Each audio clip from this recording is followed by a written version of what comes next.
Okay.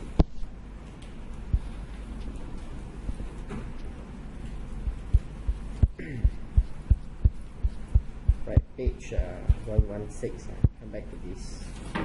Now we talk about sampling.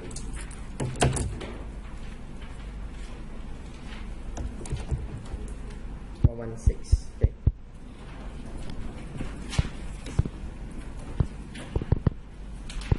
Okay. Now we understand that in audit, when we do audit procedure like test of control, test of detail, we sample. Okay, we sample. So what we do is we take a few transactions and then we test it, and then we determine what is the outcome and we conclude. So to do sampling, right, there's a few steps that we must follow. So we say first of all, you must design a sample. Now designing sample is basically about determining what you want to do, what's your objective, what's your population. Okay, that's what we've done. Okay. Then the second thing that you have to do is actually you must calculate your sample size. Okay. Now if I'm telling you, let's say you have 3,000 data account. So how many account do you want to test? How do you decide that? Now that's what we call as determine sample size. Okay. Now, but the thing in F8 is you don't learn the calculation. All right. In F8, you will not require to calculate. So we are not going through any formula with you. Okay. But you need to know.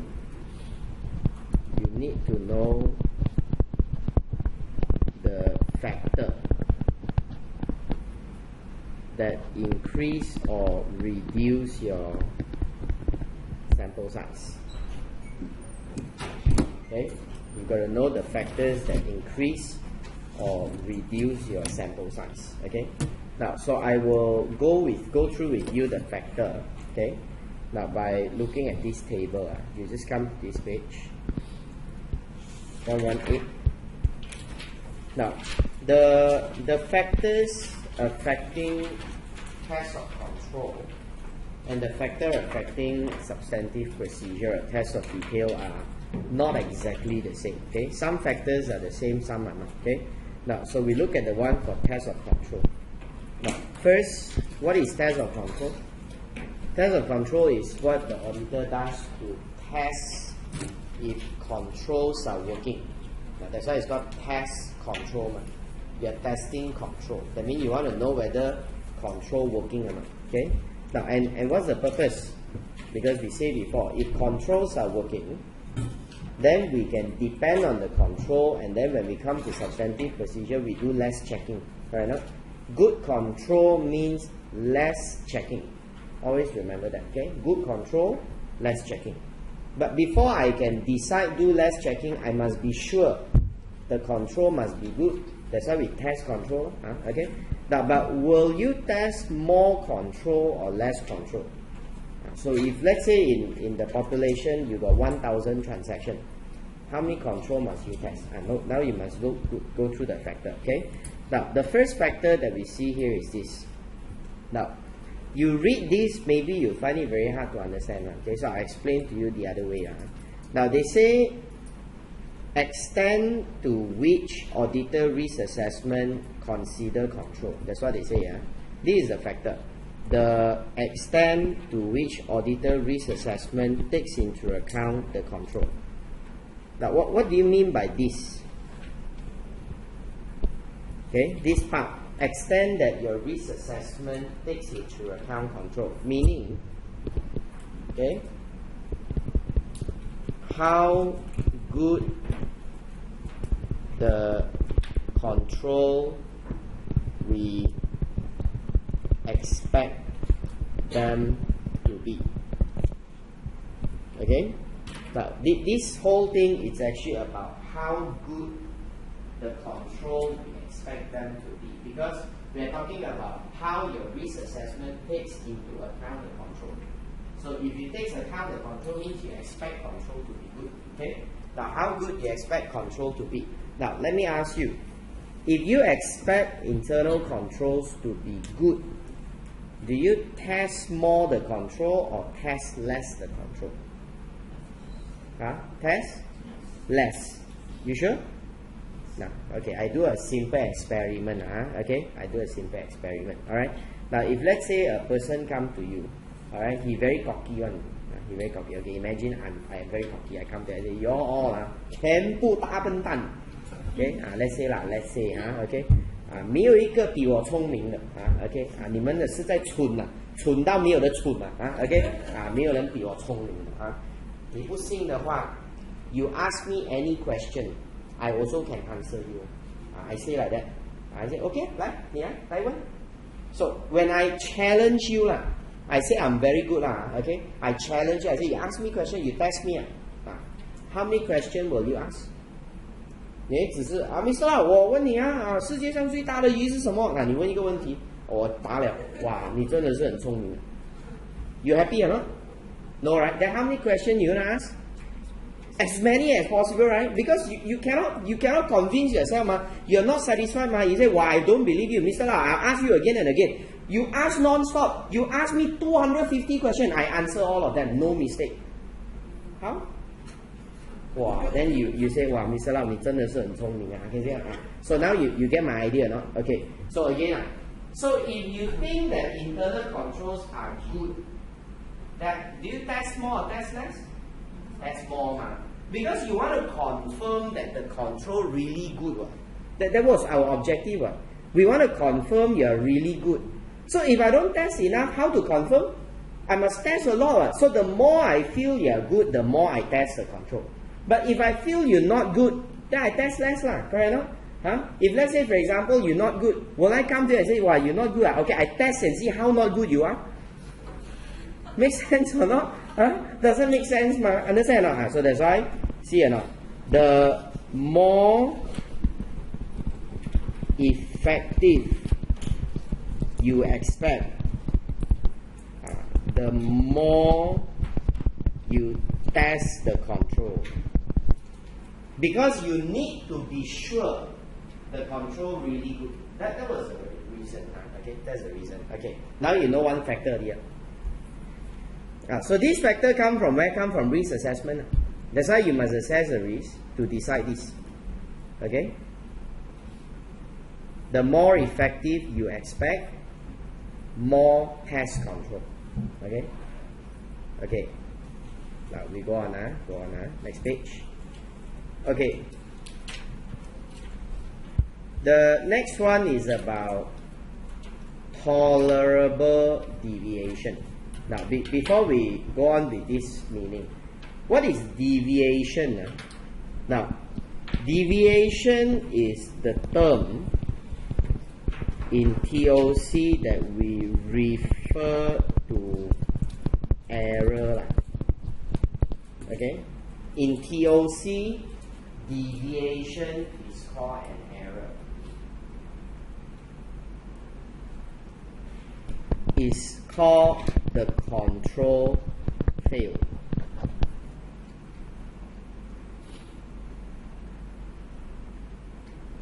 Okay? What is deviate? Deviate is when you run away from the path. That's called deviate. So when you say something deviated means what? That means something is not working as how it should be. So deviate means that the system failed already. Okay? Now that's why in internal control, the error is called as a deviation. Okay? Now, so we are talking about tolerable deviation. So what is tolerable deviation? Tolerable deviation is the amount of deviation that you can accept. Tolerate, tolerate is the amount you can accept. So now you see, if you increase your tolerable deviation, what will happen to your sample size? You decrease your sample size. This one I agree, right? Because I told you before, this is like the more error you can accept, the less you need to do. Okay? Because since you can accept more error, then you don't need to check so much for the confidence. But the less error you accept, right, then the more work you must do already. Because when you can only tolerate a very low amount of error, you cannot afford to make mistake. Understand? No? Low tolerable error means you cannot afford to make mistake. So when you cannot afford to make mistake, then you have to do a lot of work to make sure that you're okay. Follow no? That's why when your tolerable error goes up, test goes down. So if your tolerable error goes down, test goes up. Okay. Now next page. Okay. This is the expected deviation.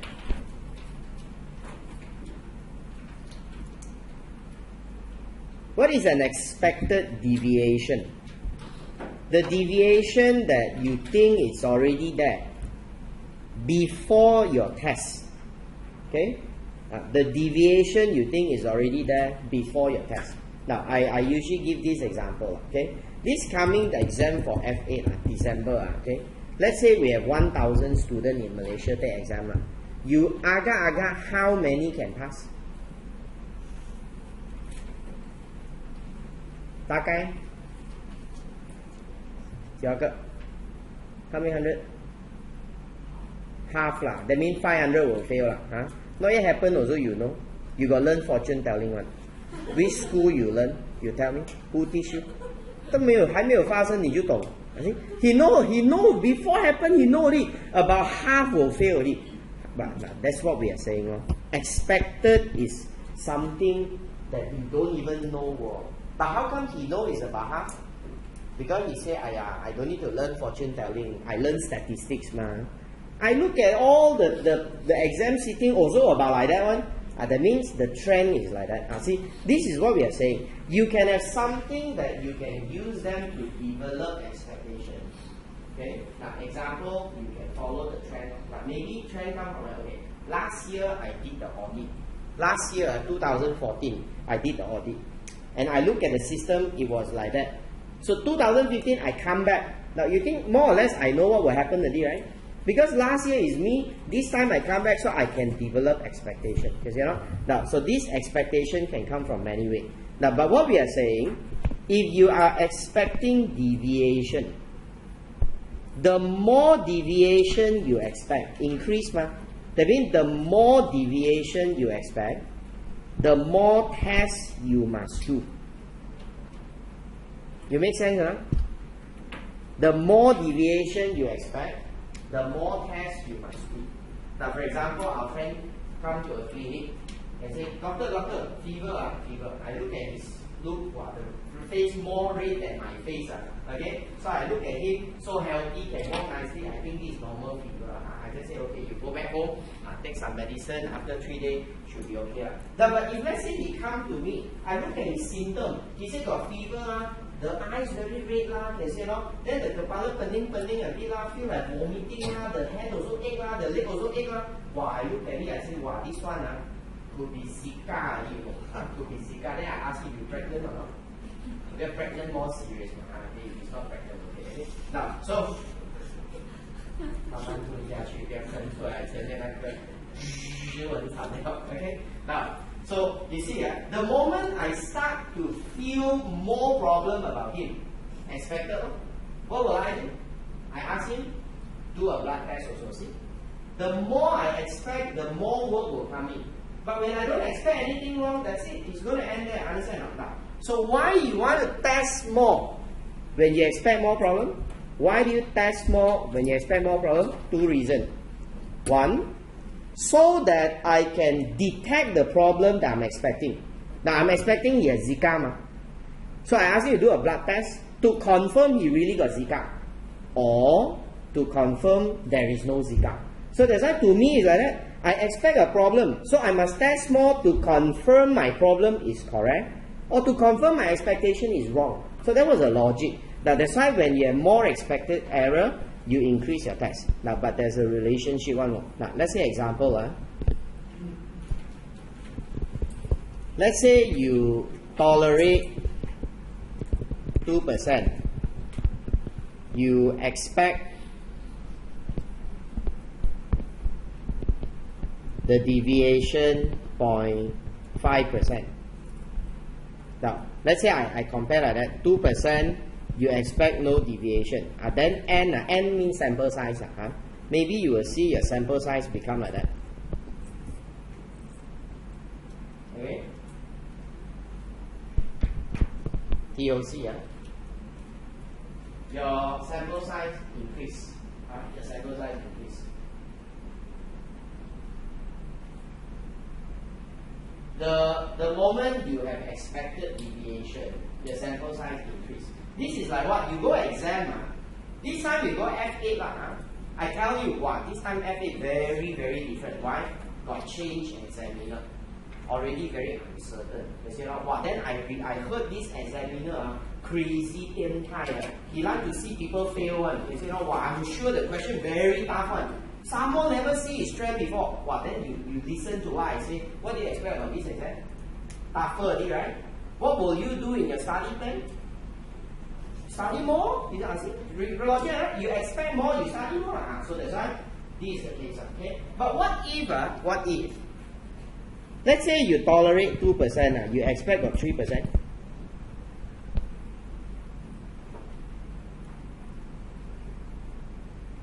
This is like what? This is like before you go exam, you already expect you will fail. So what will you do? Give up, yes. You give up, oh. You say, ayo, before I go, so I know I'm going to fail. I'm going to go exam for what? You say, don't waste time. That's why when you expect deviation more than the tolerable deviation, the auditor will say, then don't need to test and control here. You test for what? You test also no use. The deviation more than what you tolerate. That's why in this case, auditor would have decided no TOC. He won't test control it. He might as well say then we just go straight, do substantive procedure. Okay? So actually it's very logical. If you use logic and think about all these, it's all logic. Okay? Now next one. Okay. This one is the desired level of assurance. Now what is desired level of assurance? Desired level of assurance called confidence level. Okay? That's called confidence level. Now opposite of confidence is what?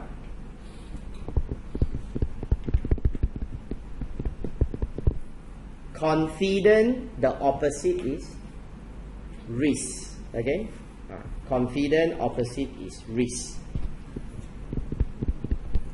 So if you say I have 95% confident, then I got 5% risk. Okay? I'm 95% confident. That means I got 5% risk. Alright? Now, so if you want to increase your confidence, that's what they say, right? You want to increase your confidence. How do you increase your confidence? You increase the work. That one very straightforward. Okay? Now that means if you want to reduce your risk, you also need to increase the work. Okay? But I write here. Now the risk in this context referred to the sampling risk in test of control. Okay, the risk in this context refers to sampling risk in test of control.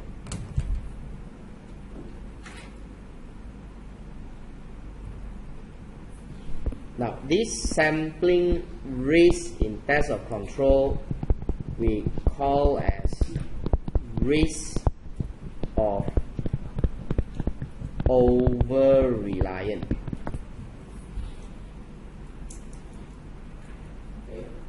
Risk of over-reliance. Okay, I will come back to tell you the risk later.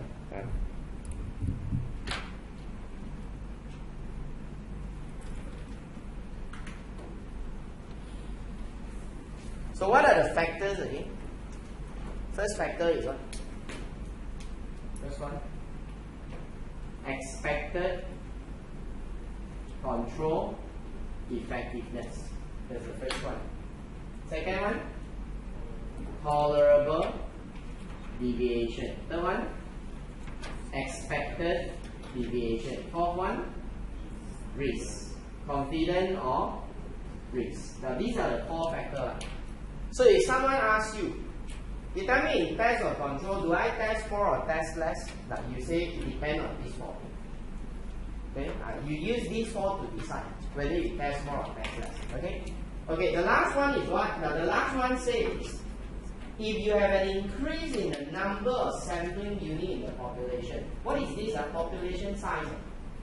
Again, population size. Now, what we are saying is, let's say this is a population size.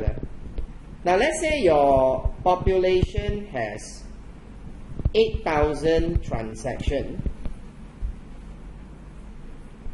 Now maybe your sample turns out to be 150. Okay? Now then I show you what happens if I have 13,000 transactions. Now that's the one I'm telling you. 8,000 you take 150, then 13,000. Now you might be thinking, wow, 13,000 at least 200. Wow, you're going to say that. Why? Because you increase the population, I must increase the sample size. But now is it true? No, it's not true. You also take 150. Okay? You won't take more. Why? I thought more. Because in probability, when we have achieved certain randomness in the sample that you pick, it's already able to represent the characteristic of the population. That's why we do not need to increase the sample size. There's no more different because it's random enough to show the pattern. Alright? So that's why you see, if let's say for example Malaysia only got 30 million population. I want to do a survey about the Malaysian issue. Maybe I go and take 5,000 Malaysians to study. Okay? But then China got 1 billion more. So does it mean because it's 1 billion, which is 30 times more than us, then you take 5,000 times 30, you go and take 50,000 or 150,000? Okay? No, you don't do that because it's already random enough to reflect the pattern. That's why no more different. This is called statistical theory. This is statistics. Okay, it's like that one. Now, so these are the 5 factors that will affect sample size in test of control. Okay, now we look at the other one. Test of detail. Okay, test of detail. The purpose is to detect MM. Okay, test of detail is to detect MM. To look for mistakes, okay? To look for mistakes. Now, so what are the factors? Okay, the first factor we say here is your risk of MM that you assess. The risk of MM that you assess. Now, this one you should know, and this one you don't make mistake on. Now, if risk of MM goes up, they say increase. Risk of MM goes up. You test more or you test less? Test more. Because high risk means more mistake. Then you must have more tests of detail. That's why the test size goes up. That one simple. Okay? Okay, go on. Next one. Okay. Using other procedure for the same objective. Okay, using other procedure for the same objective.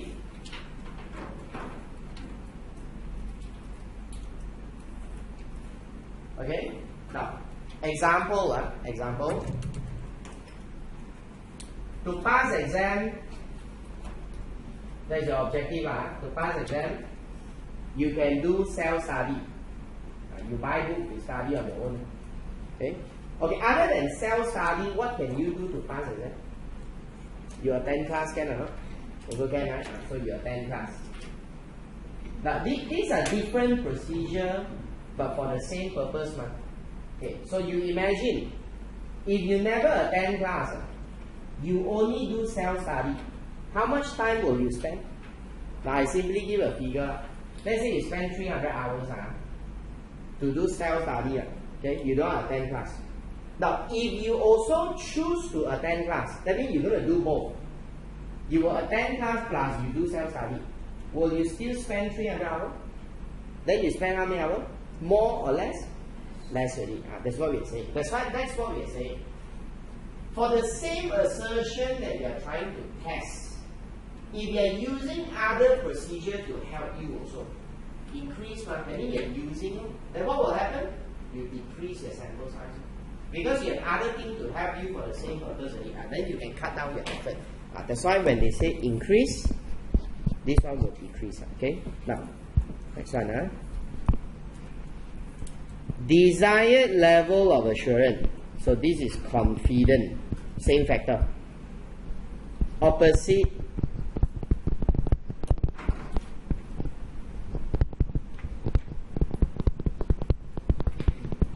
is called sampling risk.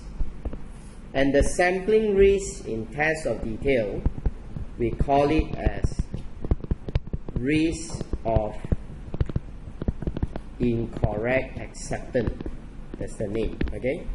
Now, the confidence goes up, the sample size goes up. Or risk goes down, sample size goes up.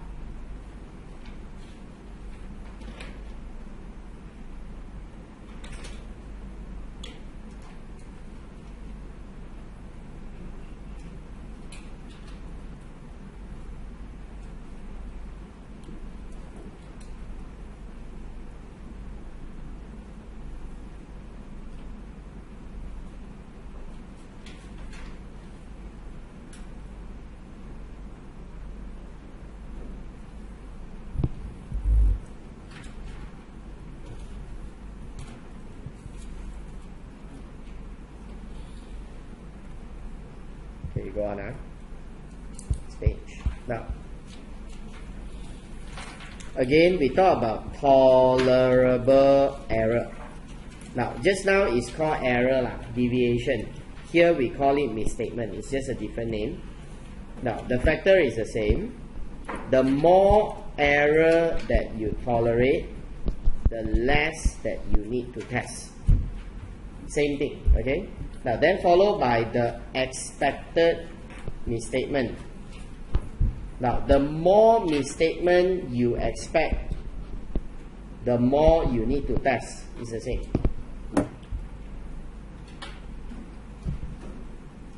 Okay? The more you expect, the more you test. Okay? Now, and then the last, the next one is they say, if you are using stratification, then you can reduce your sample size. Now, I explained this the last class. Okay, if you use stratification, you decrease the sample size. If you remember, the example I gave you was test man for breast cancer. Okay, so that one I said it. So you find that will be a bit difficult. So that's why it's better to group the subject into male and female. So that's what we are saying. So if you stratify, you reduce the sample size. Now, then the last one is the same. The number of sampling unit in the population, no different. Okay, negligible. Now, so you just need to remember the factor. Just need to remember the factor. Now, I'm not too worried about this because in exam, this is usually not the very important stuff. Okay, now, so let's come back to just now the page earlier here. Okay, so now you know the factors. Just go back and remember the factors. Now, we're going to see the next thing. This is more popular in the exam. Okay, but if for exam purpose, I just tell you what you need to do. But for understanding purpose, I need to do a bit more. Okay. Now, the moment you know your sample size, right? Now, let's say for example, you calculated that you need 150 items. You need to choose 150 items from 5,000 items. How do you get the 150? You must select the sample. So this is the sample selection method.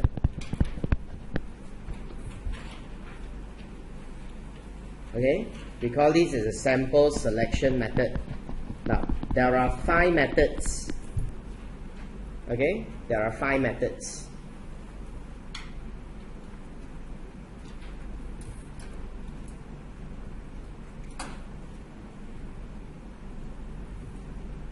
Now, what's the 5 methods? Can we come to this page? 1, 2, 2.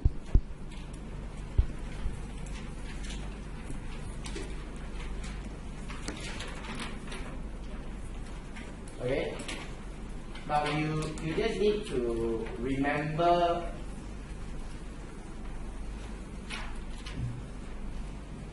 easy to remember the wording. Okay? And then in the exam, normally examiner, I told you she's very nice. There are 5 methods, she won't ask 5. She probably ask 3. So if I'm you, I remember 3 methods. So if I remember 3 methods, she asked 3, I also know 3. She asked 4, I also know 3, I still pass one. Because you don't need to remember all, also never mind. Alright? So remember 3 at least 3. Okay. The first method is called random. Do you know what's random? What's random method? What's random? Simo? Random? Chin chai choose. Okay. Alright. Very good word. Okay, exam explain like that. Random is chin chai choose. Okay. Then chin chai means okay, Google. Alright, I'll write it Google. Okay. Let's say I got 1 to 100. You randomly give me 5 number. 嚟千差嚟，千差。冇飲水，我叫你千差嚟飲水。第一個號碼 23. Then 34. Then 45. Then 56. 67. Okay. Now you see is this called random? Okay. Is this called random? Now, it's very easy to explain human nature. In JB, I also ask students to do the same experiment. The student give me 1, 2, 3, 4, 5. Okay, she give me 23, 34, 45, 56, 67. Alright, she just simply give spontaneous one from the brain one. If those who do IQ test will tell me what's the next number. 78. You also can see it. 78. Then the next one, 89. You can see it. What is it? Wow, how you can guess? How simple one. You take the 3 put here, add the 4, 4 put here, add the 5, 5 put here, add the 6. I also can see. Okay, now come back to this. Is this called random? No, this is not called random. Okay. The one that she said called chin chai pig. Chin chai pig. Alright, I take the word chin chai pig. The one is called haphazard. That method is called haphazard. Okay. Now, what is haphazard? Now, haphazard is, now you must remember this way: select sample without following a structured technique. Don't need to follow any technique. So no technique is what? No technique is simply. Simply is chin chai. Is that chin chai? Alright. Now, although no technique is used, auditors should nonetheless avoid conscious bias or predictability. You must avoid conscious bias or predictability. Now, what do you mean by avoid conscious bias or predictability? Now, you see the standards here. For example, you always avoid difficult to locate item, or you always choose or always avoid the first or the last item. Now, that is called purpose one. The mindset has purposely tried to do something or purposely trying to avoid something. Means she purposely do like that. She purposely put 2, 3, 3, 4, 4, 5, 5, 6, 6, 7. Because there's a predictability. That's why I ask you, what's the next number?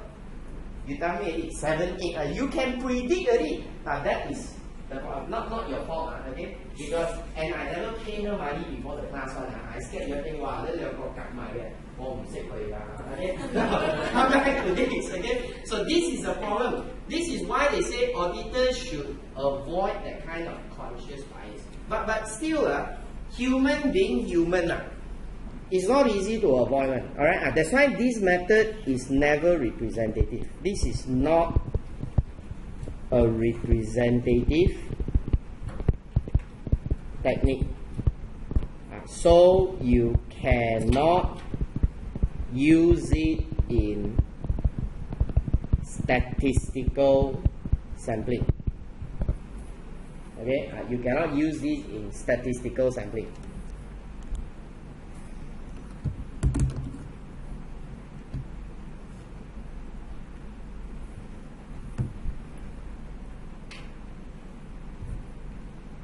It's not appropriate when you're using statistical.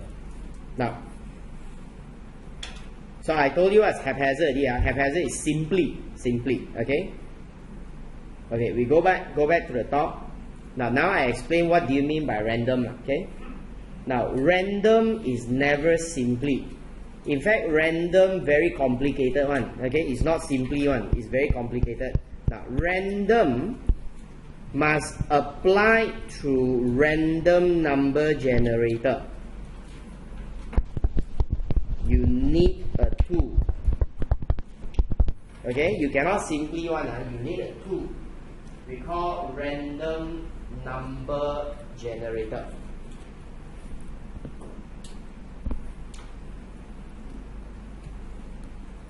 Okay, now of course I think this answer too short lah. So I want to add a bit more lah, so your exam can write a bit longer lah. If not, this answer look very ugly lah. Okay, now you can add on and say that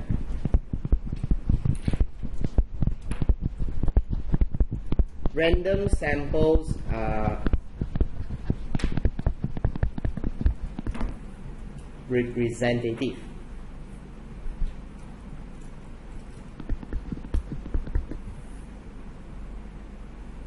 Now, that is to say that all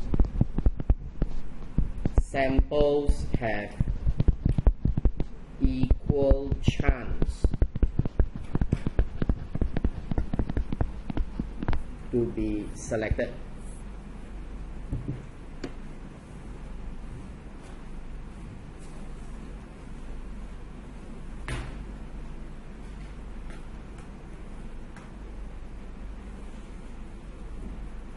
Okay, now what do you mean by having equal chance to be selected? Now, equal chance, you understand, okay? So I show you an example what is not equal. Now, let's say we have two groups of students. Here one group, here one group, okay? Now, each group got 20. Then I say I need to select 4 students from the group. Okay? Now, how will you select the 4 students? If I ask you to chin-chai select. Now, I guess and see lah, okay? Most likely, you will take 2 from here, and you take 2 from here, okay? So 2 from each group lah. Left got 2, right got 2, okay? Now, and probably you will take 2 from one front, one back, one front, one back, something like that. You make it very average one, okay? Now, then we ask you, why do you want to choose it in that manner? You say fair man. You have this definition called fair. You say fair man. I take 2 from here, 2 from here. If I take 4 from here, none from here, you score. Now, example, I say I got 4 voucher. Each voucher entitled you to 500 ringgit. Okay. Now, so I will simply choose 4 students. Okay, simply choose 4 students and give because I know enough. I say 1, 2, 3, 4. Like that. Well, then you're very angry. You this one is so unfair. You take the front 4. You see, see, you will think like that, right? See, your mindset of fair is like that. Okay. So you want me to distribute evenly. That's your meaning. But actually, is this way really called fair? It's still not fair, right? Because you already fixed the chance. Now, how to get the best way that is fair? I take all the student name, I put in a box. I put hand inside, I do lucky draw. One by one, I pick. Now, do you think this way is the fairest? Fairest right now. This lucky draw is my tool. And when all the names go inside the box, all of you have the same chance. Same chance to be selected. And you think and see, will there be a probability that the 4 students I take is connected 1, 2, 3, 4? Got probability? God, why not? You say, no, maybe all the 4 come from here, 0 come from here. But can you say I'm unfair? You cannot. That's why you see, random will need to have a tool. That's why it's never simply one, it's very scientific one, okay? Now, so now I tell you, how to get 5 number randomly. I need a random number table. So I can use calculator to produce random number, okay? Now, the first number I get is 34. I get the same number as you. Must go by 43, 4, 3, 4. Okay? 46. Nearly. Okay? 78, 80, 62.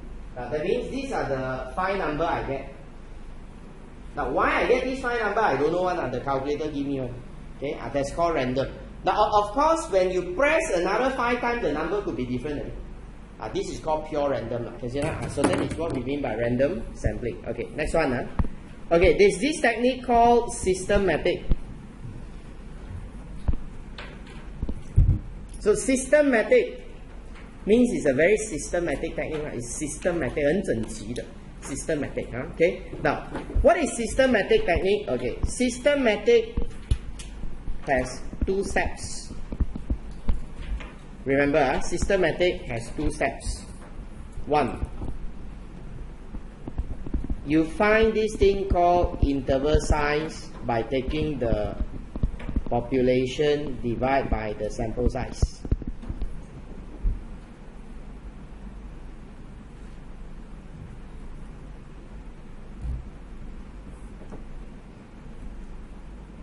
Now, example, let's say your population is 10,000 and you need to choose 200 sample. So 10,000 divided by 200, you get 50. This is called interval size. What is interval size? Interval size is called the gap. Sampling interval is the gap. The gap sample with sample, the gap, okay, must be 50. Okay, once you get the interval size, then what you do, number 2, now you pick the first sample, example, randomly within the sampling interval.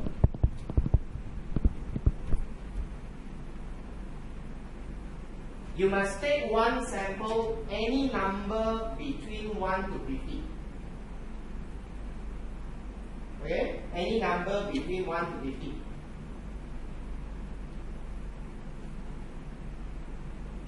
Okay? Like that? Take over. Layla. Okay. 7. Behavior 7. Is that random? Is it random? The 7 he gave, is it random? Random? No, it's haphazard.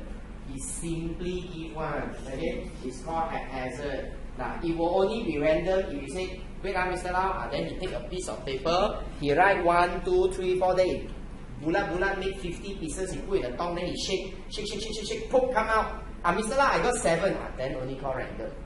If he simply say like that, it's not random. That one is called haphazard. Okay? So there's a difference. Because haphazard go through his brain one. His brain can be affected by his own emotion. His feeling, his thinking. Why he like 7? Maybe his girlfriend birthday on the 7th. That's why he immediately think of 7. You never know. Maybe he got 7 sons there. So he immediately think of 7. Now, so let's say we randomly take one. So I use random. I got 36. Okay, my number is 36. Now, so I've got 36. Okay, so this 36, what do you do next? Now, then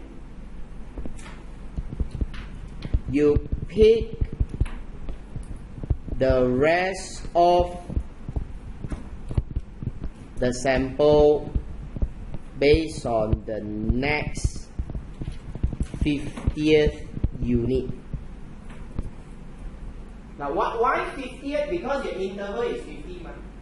So if your interval is 60, then the next 60th unit. If your interval is 100, the next 100th unit. You follow that as a gap. So that's how you see, once you follow that as a gap, what will be the sample that you're going to choose? So now you imagine.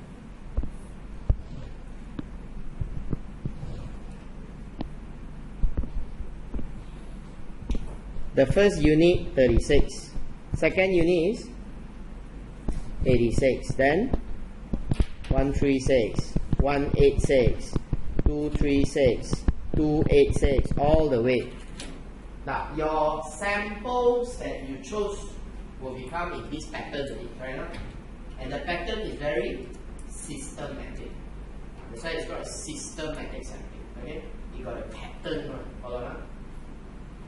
Now, this method we think is applicable in statistical sampling is because by choosing a unit that evenly spread out, you are able to represent the population. That's our argument. So that's why we also accept this method. Okay. Now this is the next technique. So we tell you 3 techniques. Okay. Now go down. Go down.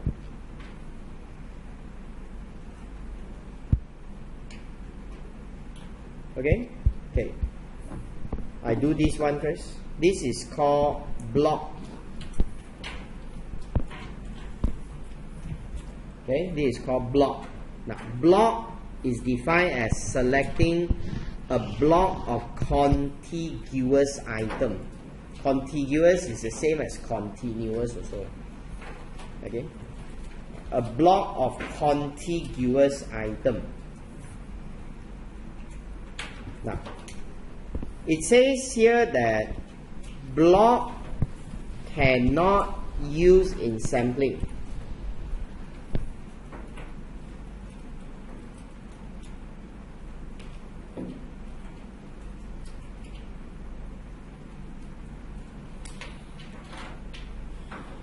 Okay, why? Because if you choose a block, you only can test the characteristic in the block, when the rest of the sample may have a different characteristic.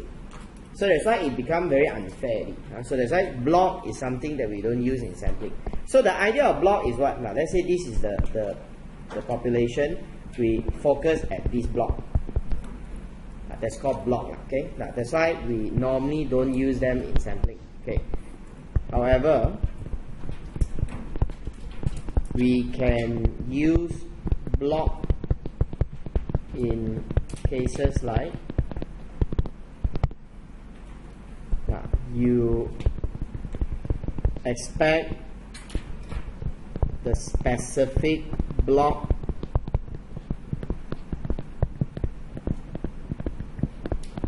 to have problem,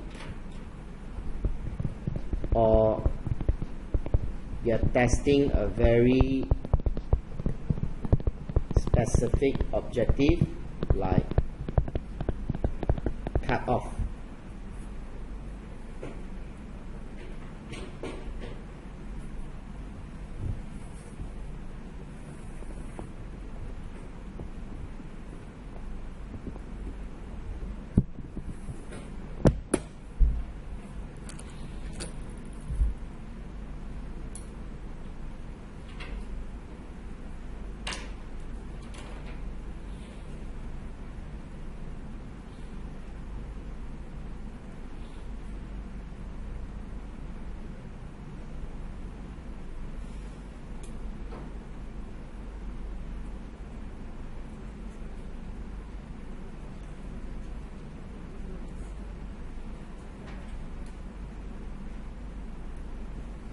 Okay, now what do you mean by a specific problem? Okay, example, let's say throughout the year, right?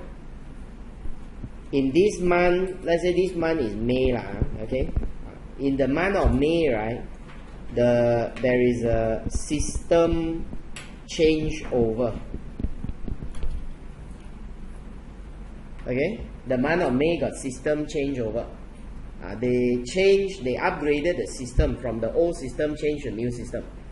Now you tell me, usually in system changeover there'll be a lot of problem, right? But after that usually should be okay because everything back to normal already. So that's why most problems usually come during that period, the transition. Okay, you know? So that's why in that case the auditor say, okay, we focus testing that month. If that month also no problem, other month should be okay. Right? That's why we say we focus on a specific block. Okay, what do you mean by testing cut off? What is cut off again? Cut off assertion. Cut off. Cut off is what? Hello? All of you are suddenly very shy. Okay.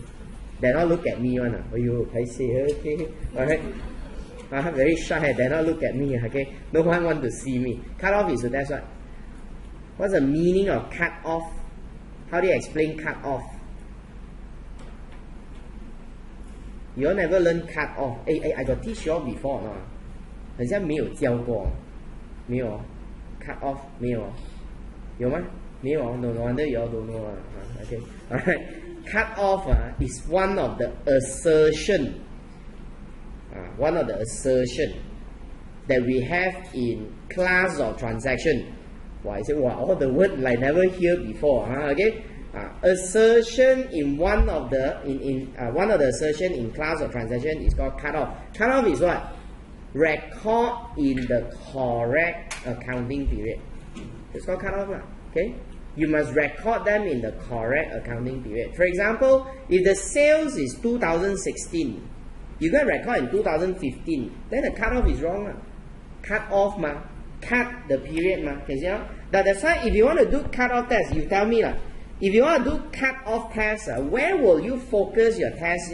Your test at? Must be at the year end, I mean, you must be so crazy, right? Your year end December, you go and find cut off problem in June, no? Will people make mistake like that? In June, they record in the wrong period. Will you write your check, write wrong date in the month of June? June already, you know, somewhere you write a wrong year. Normally in December only you write wrong one. December change to January. That's why when you write the check, you still write January 2015. Maybe you KC one, you don't want to pay people money, you still write 15, okay? But sometimes it's really because it's around that date we make mistake. So this is why we say cut off must be very close to the year end. So when I do cut off, I focus at around the year end. So what do? You take block. Okay. Now, so I explained 4 methods. Okay. So if you are a very good student, you remember the 4. If you are so-so student, you remember 3. Okay. Please don't ask me, I'm not a very good student. Because if you remember 2, then you're going to end up remember another 3 the next time. You get what I mean? Okay. So you better remember 3, minimum 3. Now, so I will now go on with the last technique. Now, I'll discuss, I think, for your understanding, or maybe objective question they might ask. Okay, this technique is called monetary unit sampling. Okay, monetary unit sampling is defined as a value-weighted selection. Value-weighted. That means it's based on value, where sample size, selection, evaluation, it's all in monetary amount. They are all in monetary amount. And we use monetary unit sampling for test of detail. Okay, we use monetary unit sampling for test of detail. Now, I need to explain this to you. Okay. So this is for understanding. Really, is for understanding. Okay. Now, you see, you want to detect material misstatement in your debtor's balance. That means you are looking for error in the debtor. Looking for error in the debtor. Now, so you calculate your sample size. You got the sample size to be 150. Now, I tell you, you have 3,000 accounts that they all comes to $18 million. Okay, you have 3,000 accounts, they all come to $18 million. And you calculated the sample size to be 150. So you tell me, the 150, now is it 150 from 3,000 accounts? Or is it 150 from the 18 million?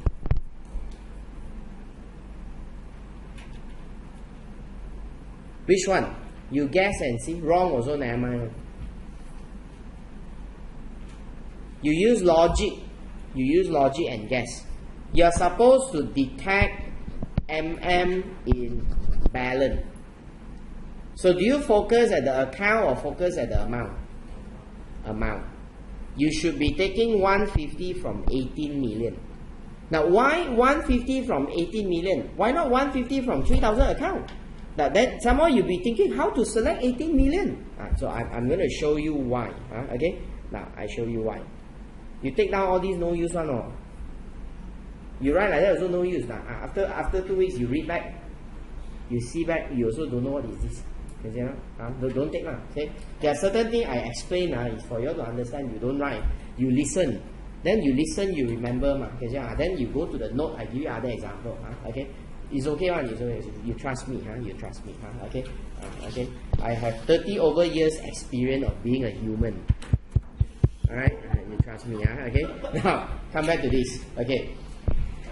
Now I show you what I mean by you should look at the item from the value and not from the account. So we take this. It's the same example. It's the same example. Okay.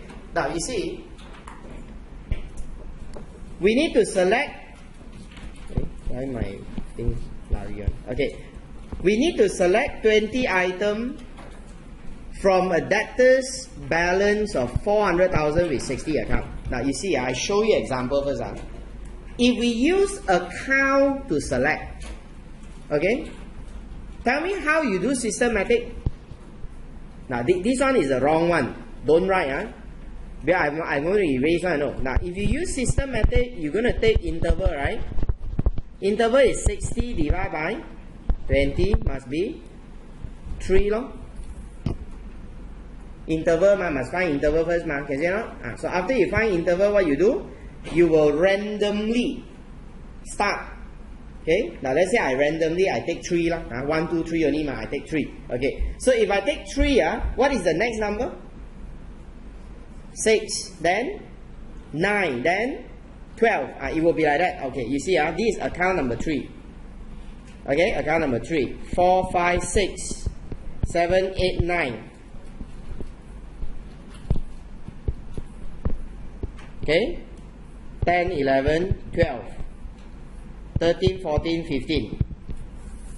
Now, these are the accounts that I'm going to choose for testing. You notice along the way, you miss a lot of accounts that they could be very important for you. Which account you miss? Now, you see, this account got $15,000, got $20,000.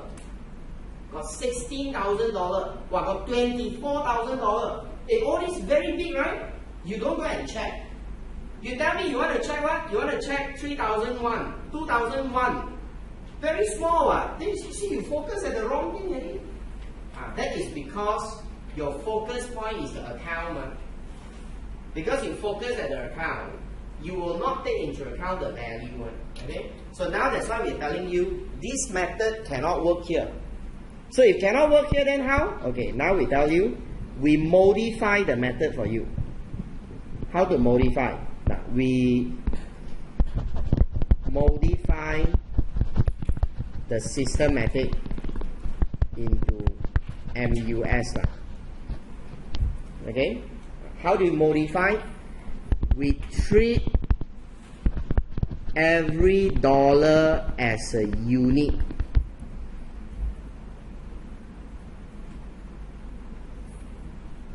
So, your population is 400. Now, why do you get 400? Because you have 400,000 in total. And then you tell me you need 20 sample. So you have 20,000 as your interval. So this is why I say interval 20. Now class, 20 is the interval, then you must do a random start. Random is any number from 1 to 20,000, any number. Okay? Now, so randomly we start with 3512. Now I simply put a number so that we all have the same example. Okay? Now, so let us choose our sample first. the selected value will become, let's come up with the 20 value. Now the first value is 3512, followed by 23512, 43512, 63512, 83512, 103,512, 123,512, 143,512, 163 and 183, 203,512, 223,512, 243,512, 263,512, 283,512. 303,512, 323, 343, 363 and 383.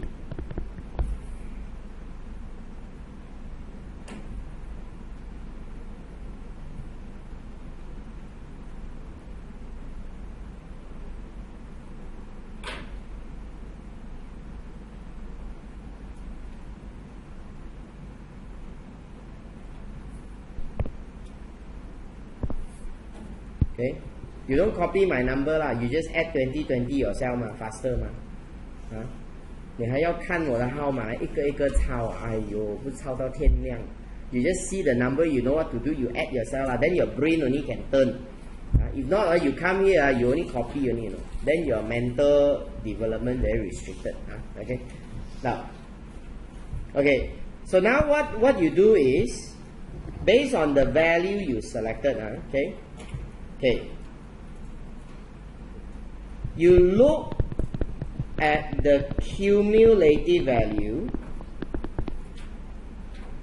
Now, whichever account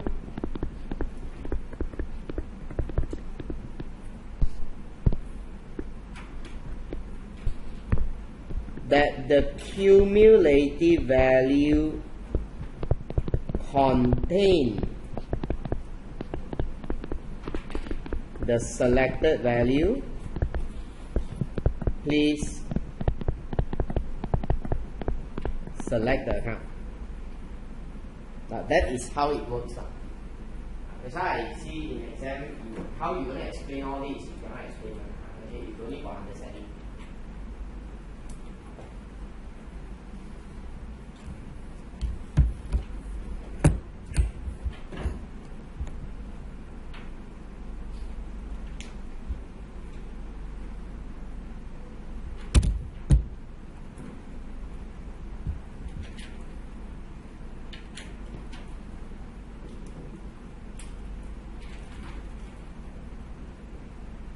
Yeah, now, so the first value, class, okay, 3512 is here. Now, I choose 1180 already. Cumulative value, that means you total up. Every balance, 每一个 balance 加一直加上去，就是叫 cumulative value. Okay, you just keep adding the value. So now you see, after that I need 23,512. Okay, where is 23? I go down. Now I see this is 23,512. So I choose account 1183. Okay, then I take 43,512. Now 43 is the next value. 43 is inside 47. Now I choose account 1184. See, I choose two accounts side by side one. 1183 also, 1184 also. If you use systematic, cannot. Systematic, the interval is 3, then we only take the distance every 3 accounts. Okay, but this is not based on the account, it's based on the value. So now which account will you choose the next one? 63, so 1186. Now then 83512, 1189. 103,512, 1193. 123,512, also 1193. Now when you see this feature, you notice or not? We are choosing the same account 2 times. So choosing account 2 times means what? Do 2 times work. No, doesn't make sense. What do 2 times work? Take the account, test again, put back, take out and test again. No, but why choose 2 times? Because the balance is big. The balance is big. So one account is like 2 units. Okay, that's what it means. One account but it's like 2 units. That's why you test one account but it's like testing 2 units. Okay, then we have 143,512, 1189. 163,512 is 1200. Okay, 183,512 is 1201. 203,512 is 1203. 223,512 is 1206. 243,512 is 1217. Now 263,512 is 1223. 283,512 also 1223. Then 303,512 also 1223. You see this account choose 3 times already. Makes sense because the balance is so big, 49,000. Okay. Then 323,512 is 1229. 343 is 1229. This account also you choose twice. Then 363,512, 1232. 383,512, 1236. Okay. Now all accounts chosen. So you see the beauty of this technique is what? Now MUS. It will choose the big account because any account that their balance is equal or more than interval, that one cannot run. Now any account that is at least 20,000 sure pick already because the interval is 20 ma. So no matter how you sure drop inside one. So any account that their balance is at least 20 sure pick. Now you see which account that's at least got 20 one.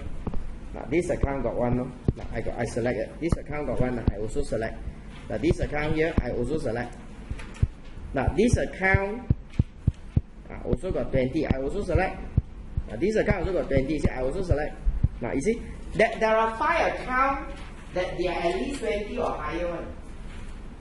I choose all the accounts, okay? Then some will say, oh then very simple ma. Then why not just tell the auditor, choose account that the balance is 20 and above? Now that one got problem. If you say choose account that's 20 and above, then you only got 5 accounts. Because any account less than 20 you won't choose. But systematic is not. Systematic is while we focus at the big one, we give chance to the rest. So the rest, the small one, also got chance to be selected. Now that's why you see in our choice here, we have now you see account that the value is only 650. Selected man. We also give chance to the smaller balance, okay? Then account that they are not very big,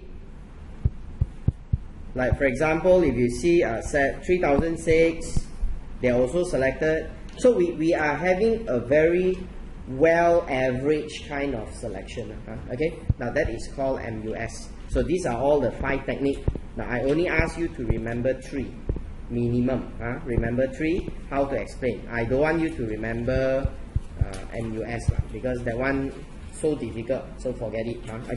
Okay, so now you come back to this page again, class. Now you see, now we already designed the sample already, so we know our population, we know our objective, then we calculate the sample size, we know how many units we must choose. We now determine the method. Let's say I go and use systematic. Then I choose all the sample that I need. Now the sample all in front of me already. So when the sample all in front of me, what do? I perform the test. We start doing the work. You perform the test. Okay? Now the test that you have performed, right? The test that you have performed, okay, then what you do is you will start to evaluate the error.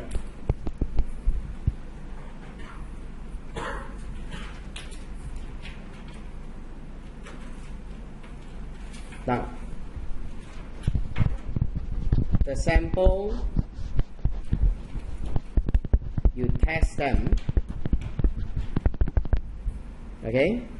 The sample, you test them. Then the result that you obtain,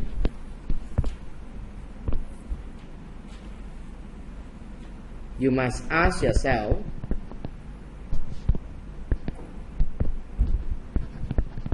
auditor shall ask, how many are error?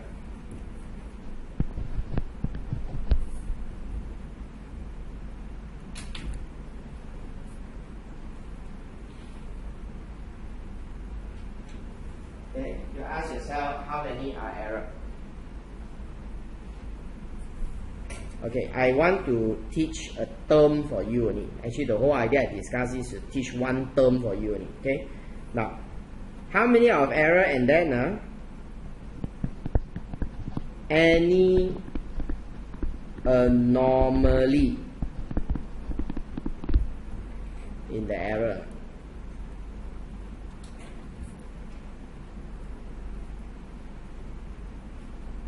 Okay, any anomaly in the error.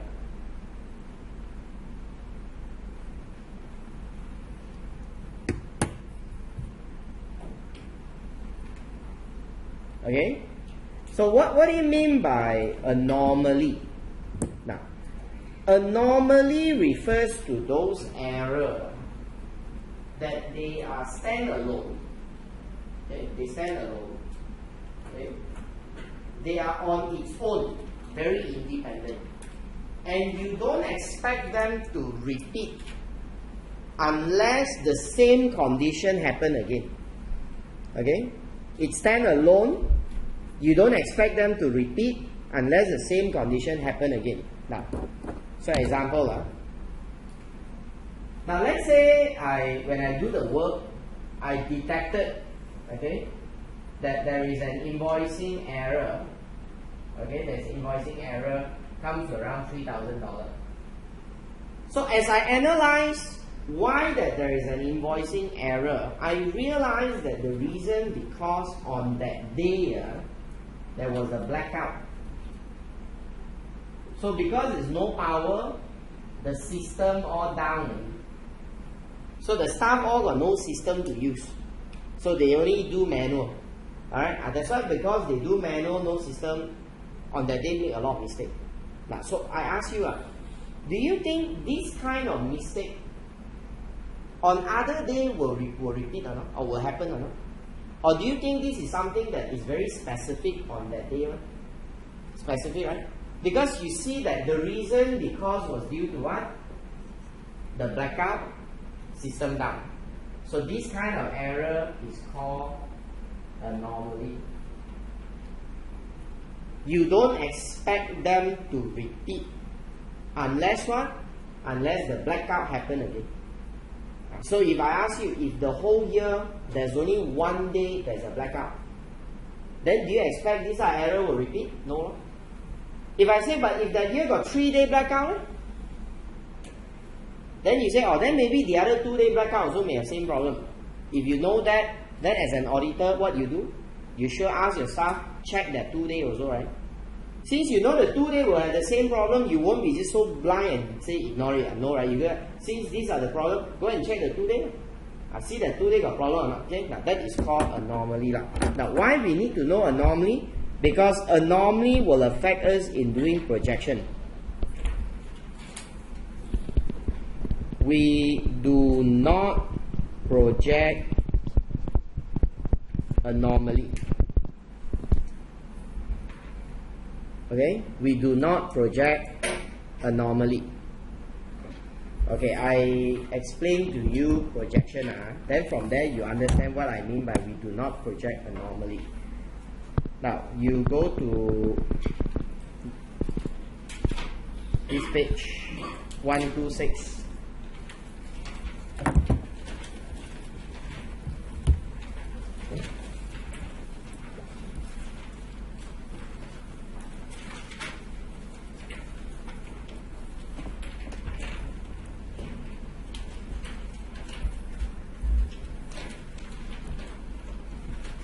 Okay, okay.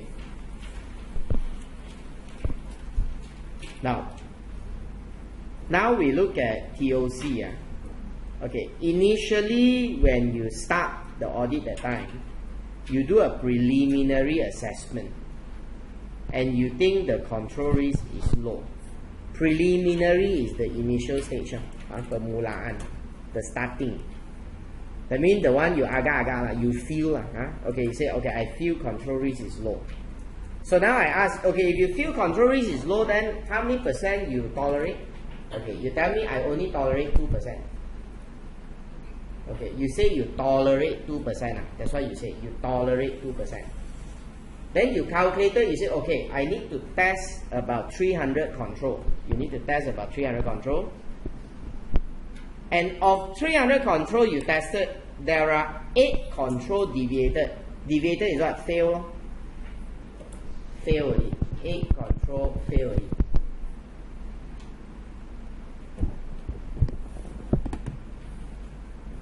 Now, so if 8 out of 300 fail, if 8 out of 300 fail, that means how many percent fail in total? 2.7 or 2.67. So can you accept 2.7? Cannot. Because I already said it, I only can accept 2%. Okay? I only can accept 2%. So if result turns out is 2.7, fail. It's just like ACCA say must have 50 marks to pass. Then mark, result come out, you didn't get 50, you get 49 or 48. Then will ACCA say, you get 49, okay, then we change our passing mark for you. No such thing, we fail. Fail. That's why you tested, the outcome turns out is above 2%. Then sorry. So auditor will conclude what? Control risk is not low. Because that's what you think. Initially you say it's low, so now auditor will say, sorry, control risk is not low. So if not low, then is what? Then the auditor will look at the situation. Maybe he say, okay, 2.7, not very far from 2%. Okay lah. Then the auditor will say, control risk is medium. Example, I'm giving an example. Then based on medium, he changed his plan. Okay, he changed his plan. Initially, maybe he say when we do substantive procedure, I don't want to do so much. Now he say no lah, we must do a bit more lah. Okay. Now this is the first case. First case. Okay. Second case is like this. Now I assess the risk as medium, and I tolerate 4%. Now you see my example, put some logic there for you. If you think the risk is medium, then obviously you tolerate higher error, because you don't think the flow so good. Of course you tolerate more error. Agree or not? Makes sense, right? Now example. Okay, if you go exam, alright? Now how many mark you expect you will score? Okay, now I go exam. Let's say for example, I want to show you all I want to show you that I can do audit. I also go and take exam. I come out, I tell you, wow, I pass F8 I get 55 marks. 55, I take exam, I get 55. How do you think? You say, yo, Mr. Lau, you teacher also you get 55, no wonder we all fail here. Okay? Now you're gonna say that you cannot get 55 because you good, I expect you good. You say you know so well, you must get at least 95. How can you get so low? This is what we are saying. So you expect good, you tolerate less error . You expect not so good, you tolerate more. This is a natural response. Okay? Now that's why you see in this case, we will say tolerate 4%. I give an example only. Now then, because of that, my sample size calculator also lesser. I don't test so much, I test 200. Okay. So I realized that 1 out of 200 failed. How many percent is my deviation? Not even 1%. 0.5% only, 0.5%. So okay or not? Okay, because you tolerate 4 and now it's 0.5, okay lah. So if okay, what do? You conclude control risk is medium. What you gonna do? Change? Cannot change. Okay, just as I say 50 mark above is pass. You get 95 mark, so still pass. What do you want? call you God, God of ACCA here. Can you see? You still pass, no different one. Can you see? Because it's either a pass or a fail. The status is the same one. Now that's why in this case the status is medium. If you are within, then we call medium. If you more than 4%, then we change again. Maybe from medium we turn to high. Okay. Now next one. Okay. This is when we do test of detail. So when we do test of detail, we look at it. The tolerable misstatement is $10,000. Okay, the tolerable misstatement is $10,000. Now your population is 2 million. You calculated the sample is 500,000, and of 500,000, 1,005 is misstatement. So if in the 1,005, right, class, if there is any anomaly, you must take the anomaly out. You cannot project. Okay? Now, but if there are no anomaly, then you put it in. Why? Because when you do projection, you assuming the error will duplicate and multiply. Now, you see how I project? I project 1,005 divide by 500 million times 2 million. So I say there are 6,000.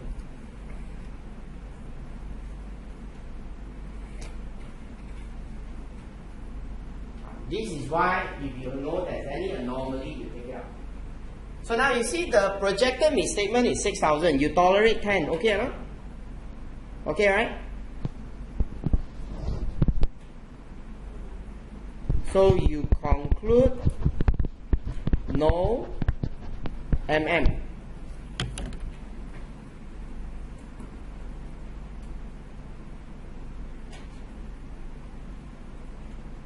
You accept and you conclude that there is no MM. Okay. Now we see the fourth illustration. Now fourth one is like this. Now everything the same. 10,000, 2 million, 500,000, 2008. So now you project. Now I put here 2008 divided by 500,000 times 2 million. How much you gonna get? 11,002.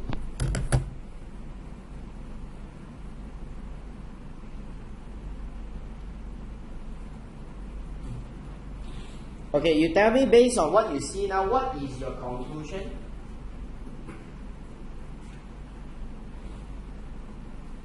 Just now, we projected 6,000, but we tolerate 10. So we say we concluded no MM. Now you can only accept 10, but you projected the 11. So, what do you conclude? What do you conclude? MM, sure, MM, and even chocolate. Okay. Now you're gonna say, oh, then I conclude got material misstatement. Now this is what you all say. But I want to ask you, you think this thing makes sense or not? Can I accept or not? Now what do you mean make sense or can I accept? Now you see, I always take this because easier for you to understand if you apply yourself. Now assuming your exam got 5 questions, 1 question got 20 marks. So your examiner say that we have a very new system now.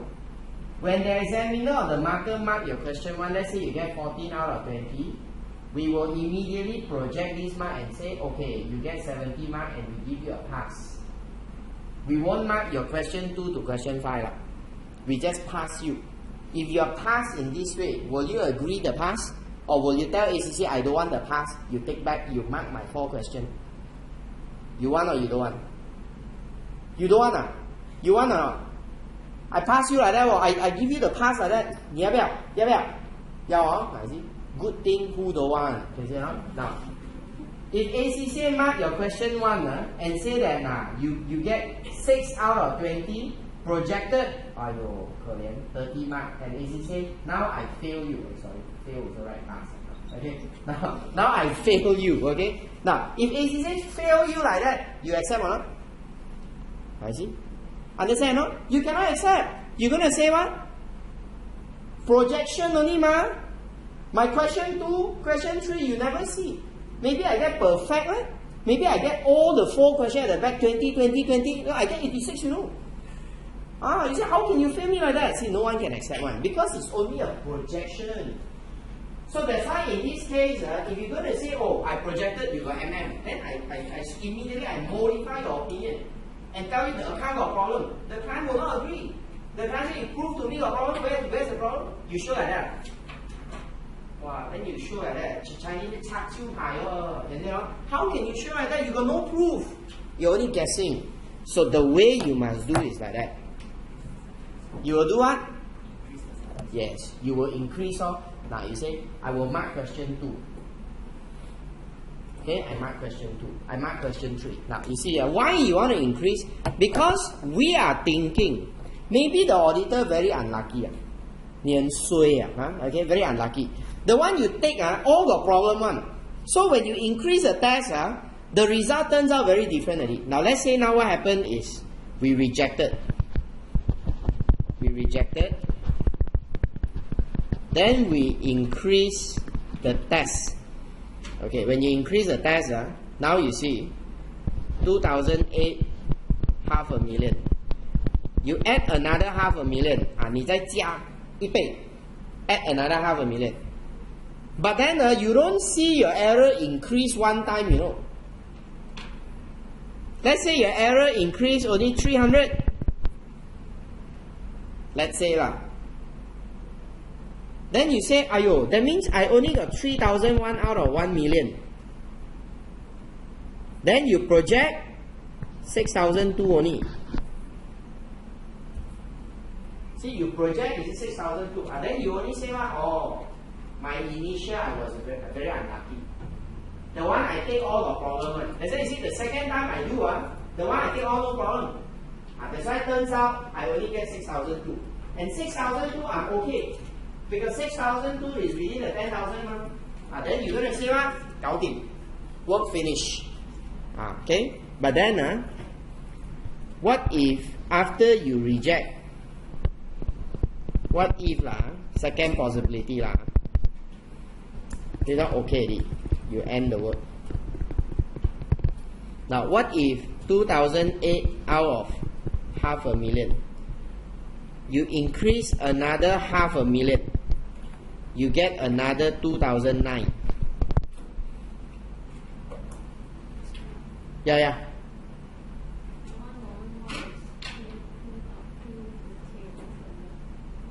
300.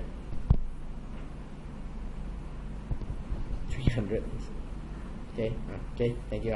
Now, okay.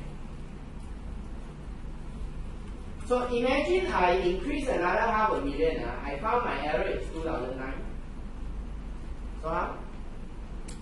So I add them up. We have 5,007 out of 1 million. So after project, we have 11,004. Now 11,004 still above my 10,000 more. Okay. Then again, if you want to modify opinion like that, the client will still argue and say this is still a projection. Just like I mark question 2, I mark question 2. Now after I mark question 2, you get 10 out of 20. So I add up, I project, it still fail. Okay. Now I mark question 3. Okay. Now question 3, 11 out of 20. Add up all the 3 questions, project also fail. Now I know what you're going to say. You're going to say still projection. So I also want to tell you. Now I already marked 3 questions already. So I also don't want to project already. Because there's not much of a difference. I already marked 3 questions. I will just finish the whole paper for you. I will mark question 4, I'll mark question 5. Question 4 turn out 7 mark. Question 5 turn out 4 mark. Add up together also fail. Now this time if I fail the student, 你有话讲吗? Because it's real already, you know. Because this is the actual result. You cannot say anything already. This is what the auditor will do. So auditor will say what? I project. I already did 1 million. What the heck? Okay, we just test everything. So now the auditor will reject again. When he reject, he will increase the test. Let's say until the population. Now he tested 2 million. And he found out that 12,004 is the misstatement. So if 2 million to 12,004, this is already actual. It's not a projection. So now he has enough evidence to modify his opinion. This is an actual result. So he can now modify his opinion. Now this is how the sampling is used in the conclusion process. Okay, so I have finished the overall step with you, okay, from how it starts until how we end. Okay, now as I said again, this topic in the exam is not a very important topic. So what they normally like to ask in the exam, they only like to ask two things only. One is they ask students, explain me 3 methods to select sample. So I told you, remember 3 methods. Okay. Now the other one that they like to ask is what? Definition. They like to ask students to define what. Now the most popular thing to define is this definition called sampling risk. We take a break, we come back, I explain that to you. Okay. Okay. Now I explain the meaning of sampling risk for you.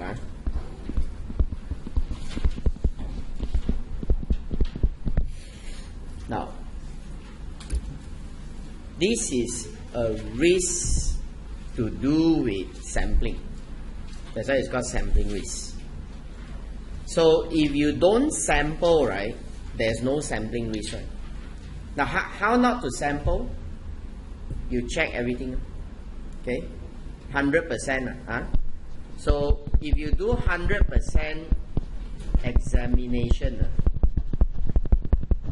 then you have 0 sampling risk. Okay, you check everything, you have 0 sampling risk. So what is sampling risk? Now, sampling risk refers to the risk that your conclusion from testing samples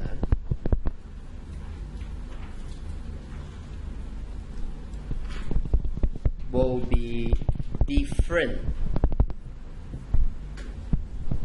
with the conclusion if you have tested the population.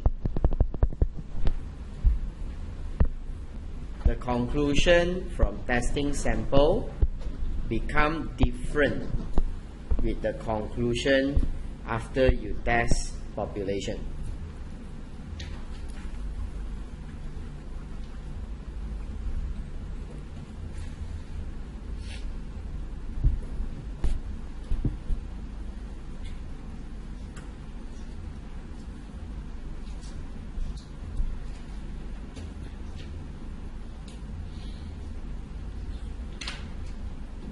Okay, now, so the risk that the conclusion is different is called sampling risk.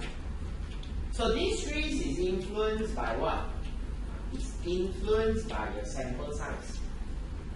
Okay, now I take a very simple example for you to understand. Let's say, okay, I'm Najib. I want to call election. But you see, I call election, I scared I lose how? So I must know people like me or don't like me, correct enough? So I go out the street and walk. I saw a land guy. The land guy, you tell me you like me or not, assuming he say yes. Alright? He say yes. Oh, I love you a lot. He's someone you can love. Okay. So Najib, I'm very happy. I say, since he said that, I think generally Malaysian like me. Okay, I call election. You think, will he be so stupid to trust because of one person say that he think the whole Malaysia think the same? If you also think like that, then I think your mentality also the same. Alright, why? Because how can you just take one person and you take one person equal to the whole Malaysia thing like that? Of course cannot be okay? Now that's what you understand. Because the sample size very small. When the sample size is very small, then the risk that the sample's conclusion will be the difference with the population must be very big. That's why sampling risk comes from the sample size. So if you want to reduce the sampling risk, you must increase the sample size. The more sample you test, the nearer the conclusion can be to the population. So how can you have a case that there is no different one? 100% no different? You test everything. That's why when you test everything, how to be different? Because it's everything already. Imagine if Najib go and ask every single Malaysian, like him or don't like him, and then he got the result.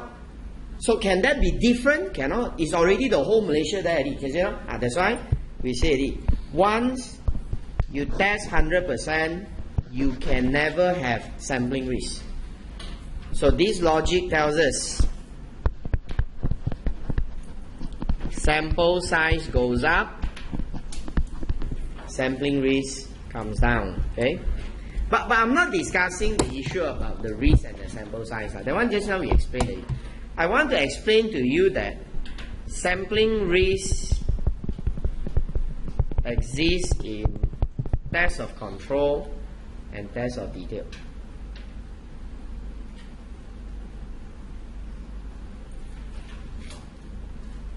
Okay? Sampling risk can exist in test of control and test of detail. Now, we look at test of control first.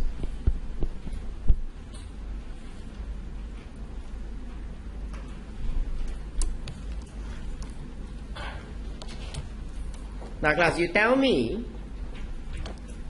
from testing control, what conclusion you making? From testing control, what conclusion that you are making? Conclude about what? What do you conclude? After you test control, what do you conclude? Conclude what?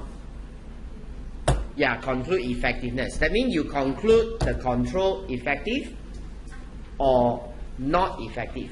Like two way lah, effective or not effective. So now you see, your sample show that control effective. That's what the sample show lah. Okay, the sample show that control effective. But class, sampling risk is what? The risk that you make a conclusion different from the actual. So actual means the population. Population you don't know, I know.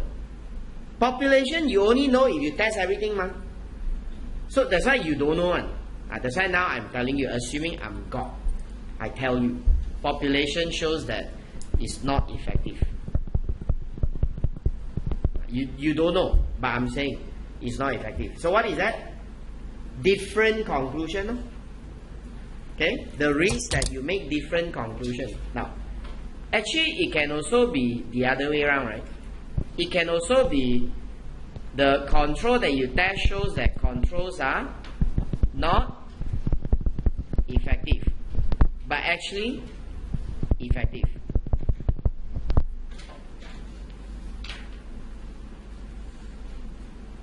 Because you see, the first case and the second case will result in different consequences. 后果不一样的 agree? Okay. Let's imagine if the sample show that control effective. Now the actual you don't know, don't care about the actual. The sample say that control effective. What are you going to do? If you tested the control, turns out effective. What are you going to do? You do less work. You do less work. He said, I'm effective, man. So he tell you that I can do less work. Wow, too low. I do less work. Okay? But is that right? Is that right? Is that the right thing you do? No. He's not supposed to do less work because it's not effective. He's supposed to do more work, but he's wrong. Because he trusted the result, man. He go and do less work when he's supposed to do more. What will happen?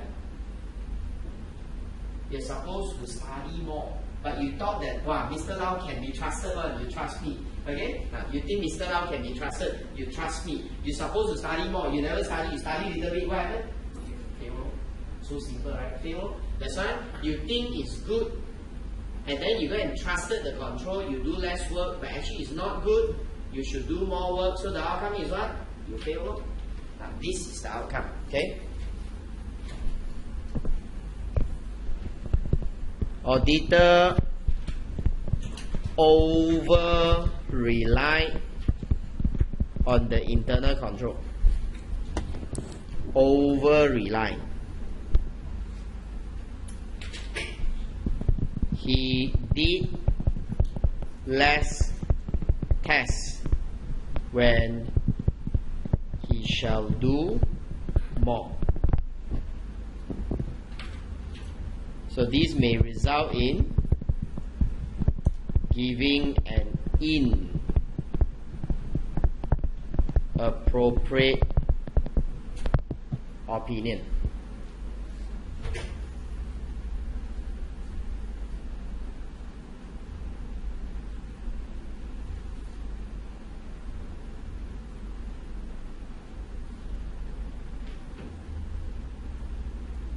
Okay, but the impact is you will end up giving an inappropriate opinion. Now, you know, we call this as affecting your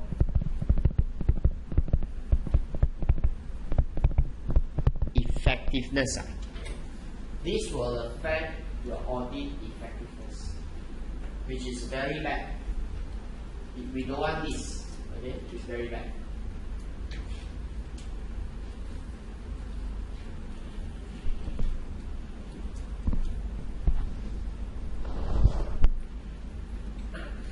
Now,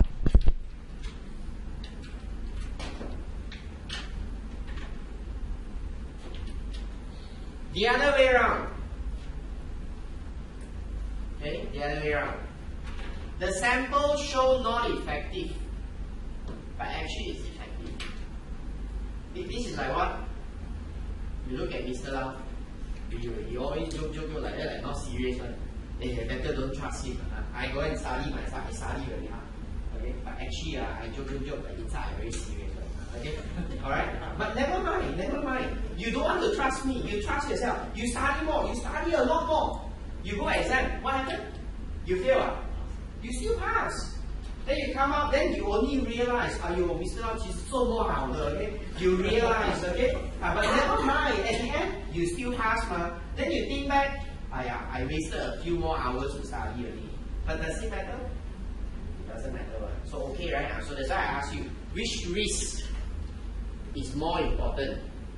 The first one, no? So you trust me or you shouldn't trust me? You shouldn't, no? You should always think that I cannot be trusted. You better don't trust me. You better go back and study hard. Now, if you think the other way, if you say, never mind, I think Mr. Lau can be trusted, I trust him, I study less, then you end up here. You end up here. Then you will fail one, you know. But if you take this mindset, you say, no, I don't trust him, I study more, then you will pass the exam. So that's why you must know which risk is more important. So this one, auditor under rely on the internal control. So the auditor did more tests than necessary.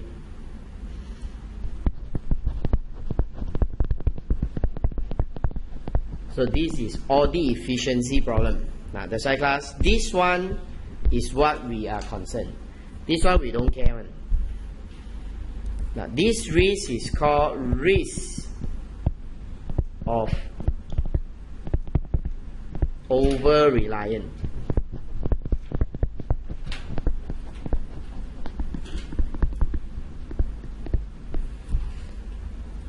And the other one is called under-reliance.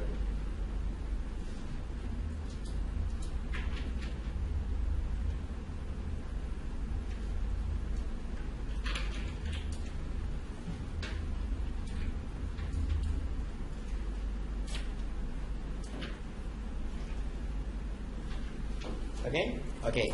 So I explained the first part, how sampling risk exists in test of control. Okay, different conclusion. Alright. Now, if you use the same way I say to you, and you try to think about how sampling risk exists in test of detail, actually you can guess it. You ask yourself, what conclusion I do in test of detail? push up, okay? Push up, okay? Now, if you do test of detail, right? What conclusion in test of detail? Test of detail is to conclude material misstatement. So in test of detail, one of the possibility is after you tested the sample, you concluded that this is not materially misstated. But the population shows what? Materially misstated. This is very straightforward. If you say not materially misstated, but actually it is materially misstated, is this opinion right or wrong? Wrong already, what? This is already wrong already. You're saying a wrong thing already, you know. Now this is already an inappropriate opinion. See, this affects your audit effectiveness.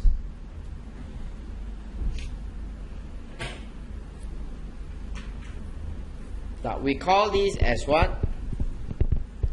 Risk of incorrect acceptance, because you accepted a wrong result.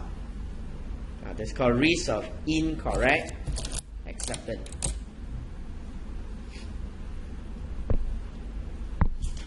Now,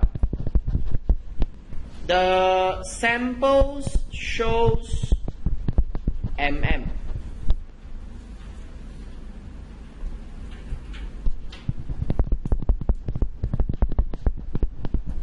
But actually there's no mm.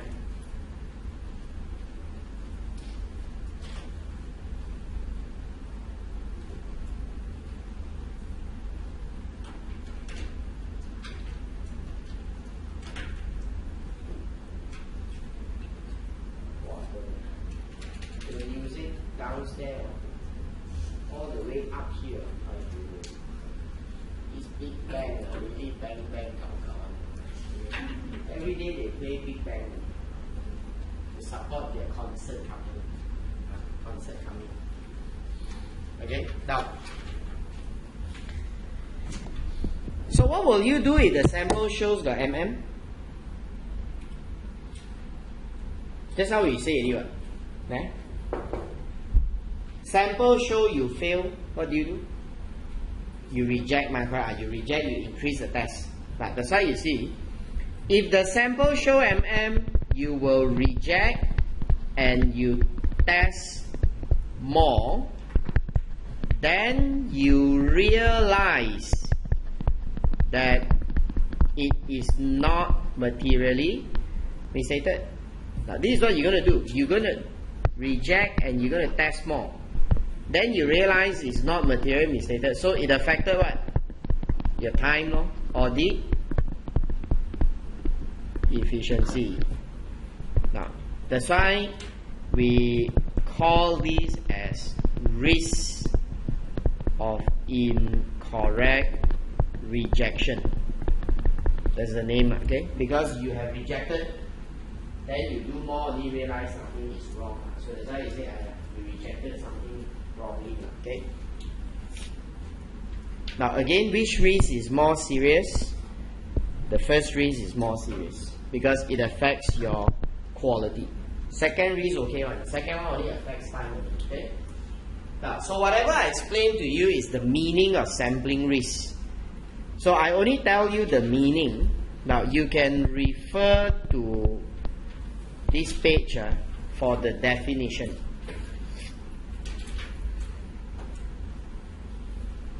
Your front page here got a definition. Okay, you can refer to the front page. There's a definition.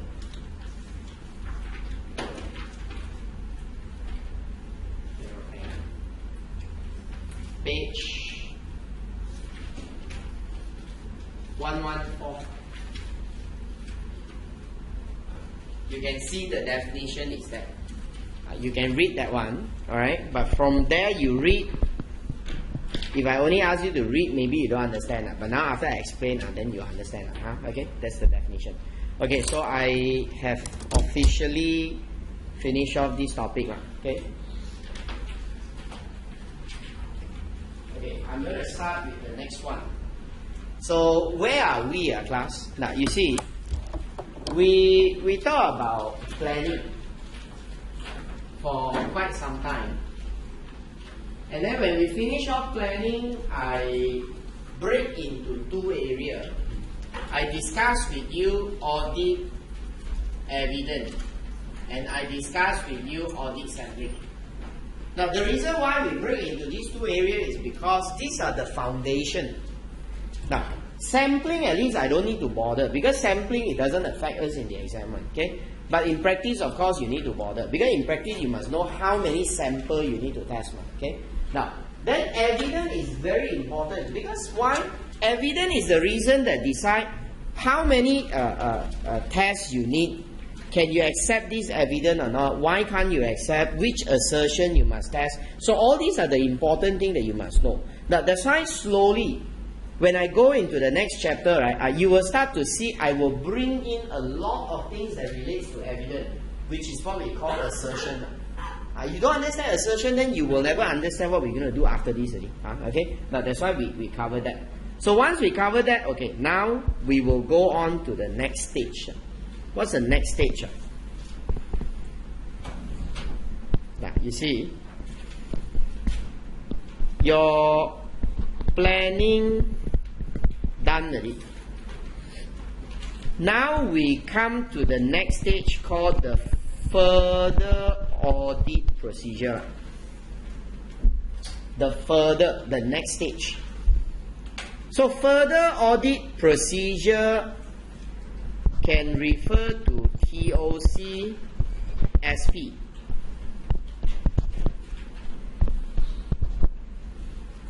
Okay, there's a further. The next step 就接下来咯。Okay, 第一步骤 the first step is risk assessment. That's why after risk assessment finish in planning, finish already. Now is the next step. That's why it's called further audit procedure. So when we say further audit procedure is what procedure? It can be TOC or SP. Now, do I do TOC or don't do TOC? That's why we say you choose your approach. Remember the approach? What's the approach? Combine or substantive. That's why all these will come from deciding what to do. So before I go into the procedure, we are now at this point, one turning point here. So I want to tell you about how auditor design NTE.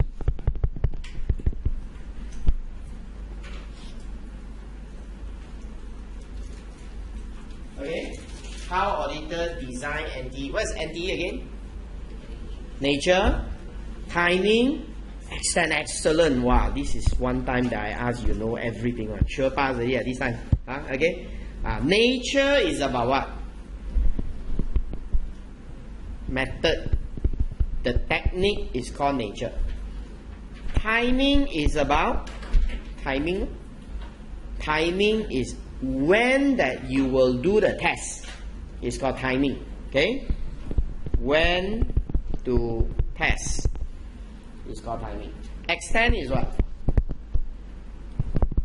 How much do you test?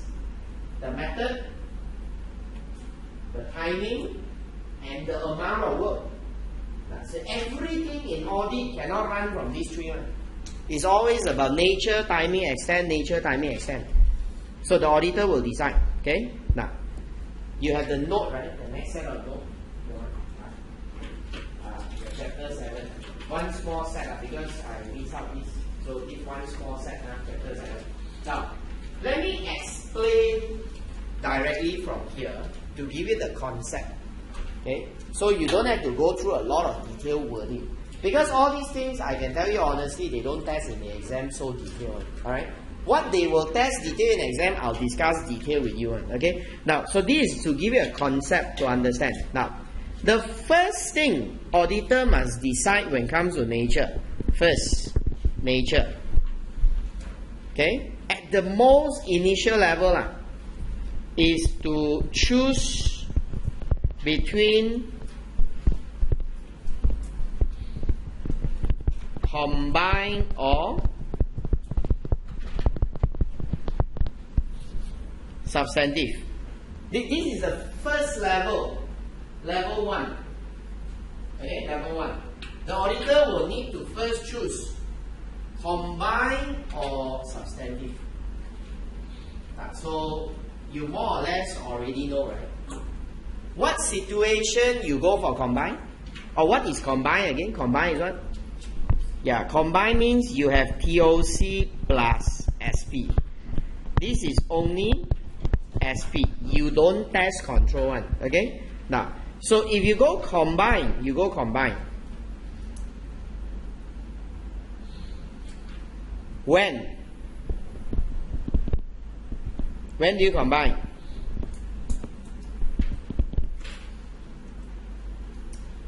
I always ask question in English, you always find it difficult one. Okay? 在什么情况下你要 test control 的？啊？ Malaysia susah, no, Malaysia, because we have different races, so I cannot teach in many languages. When I go China and teach, I very enjoy it because I can speak Chinese in any way I like. And then after that, I switch to English, Chinese, like that. Wow, dual language one. Can you know? So the class is so excited. Okay? But sorry, different. Okay? Now, but sometimes faster to catch. So what situation you can use TOC? When the internal control is strong, almost correct, but it's very wrong. Wow, what you saying? Chim leh, okay? Almost correct, but very wrong. Okay? He has one word missing. Because of that one word, that's why the whole thing wrong already. Yes, expect. Alright? You are expecting only. You must say when you expect internal control to be strong. Expect is you still don't know, ma. That's why you only test. If you say when internal control strong, that means you confirm strong or you think it's strong. I don't know. You must use that expect. That's why you see one of the reason is when you carry expectation, the internal control strong. So you plan to rely on the internal control. But before the auditor can rely, auditor say what? I better test the control first. I better test to make sure that the control is good. Now, there's one more condition. Okay, there's one more. This one I never tell you one. Okay, I never tell one. Now I tell you secret. Secret. Okay. Now I tell you the secret. Okay. There's one more. Okay. This is a very unique situation. Okay. It's a very unique situation. It's not something you always come across. Now it's when. Now if you follow the theory, they say like that. Substantive procedure alone would not give sufficient appropriate audit evidence. Substantive procedure alone would not give sufficient appropriate evidence.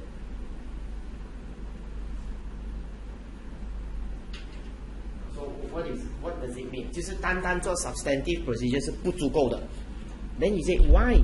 Why not enough? Why cannot? Now, this is because you have a situation because your client uses IT heavily. They use a lot of IT. Client, this is client. Client uses IT heavily. And that there is no audit trail for SP. Okay, there is no audit trail for SP. Audit trail is document.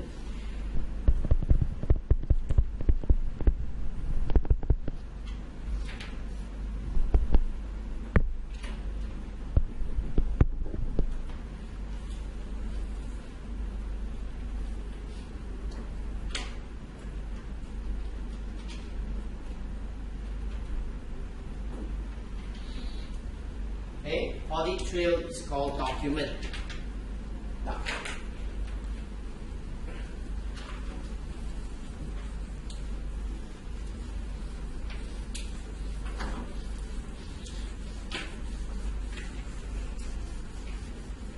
see, companies like Facebook, Google, how they make money? Google, how they make money? Facebook, how they make money? Advertisement. They sell advertisement. Okay, that's their main source of income. That's why everything, the apps you download, all free one. How they make money? A lot of them are through advertisement. Now, I give an example, YouTube. YouTube belongs to Google, okay? I also tried that before, many years back. They say can make money, so I also tried. I opened a YouTube account, okay? Then after that, I go and download people's video, download, put together, put up, especially when there are people, all people like sudden event want to watch one, like suddenly, if you see got one lady come to Petaling Street, never wear clothes, you don't know, the Masali never wear clothes. Wow, then everyone go YouTube want to search one, so you put long, okay? That's why you see every time you see YouTube, you search a video, the same video, so many people post one, you know. Why? Because all want to make money. Last time also I think like that. I make money before, you know. I got few $100 US I made. But after a while I stopped already. Number one, it really wastes a lot of time. Number two, I feel so wrong. I go and take people's things, put it there, and then unless I go and make myself, but what is there for me to make? That's why you see all these quite low, they like to go and make fun of other people. And then they take the photo. Can you see, no? Like for example, suddenly run to you and kiss you. Then they see how you react. Wow, Malaysia, I suddenly run and kiss. Kiss a girl, I also whack until die. Kiss a man, also they whack me until die. Can you see, so that's why Malaysia cannot do one. Okay, so I decided to give up. But I really make the money before. I still took photograph of the check from Google. $100 over. My account still got. Now my account never move already. Got $1,000 US there. I also don't know what to do. Cancel the account, take back the money, but not much also. So I leave the account there for fun. Alright, just to see, this is my history. 曾经有过的, okay? Alright, now, come back to this. So YouTube, how I make money from YouTube is I set up a channel. Okay, I set a channel. So in my channel, I post video. Okay, then I tell YouTube, I want to monetize my video. Then I let you put advertisement. So YouTube say, okay, we will put advert into your video. So those people who come to watch, if you only watch, no money one, you know. You must click, then only got money. So actually, if I want, I can tell you all to cooperate with me one. I can say, I put my video in my class video in the YouTube.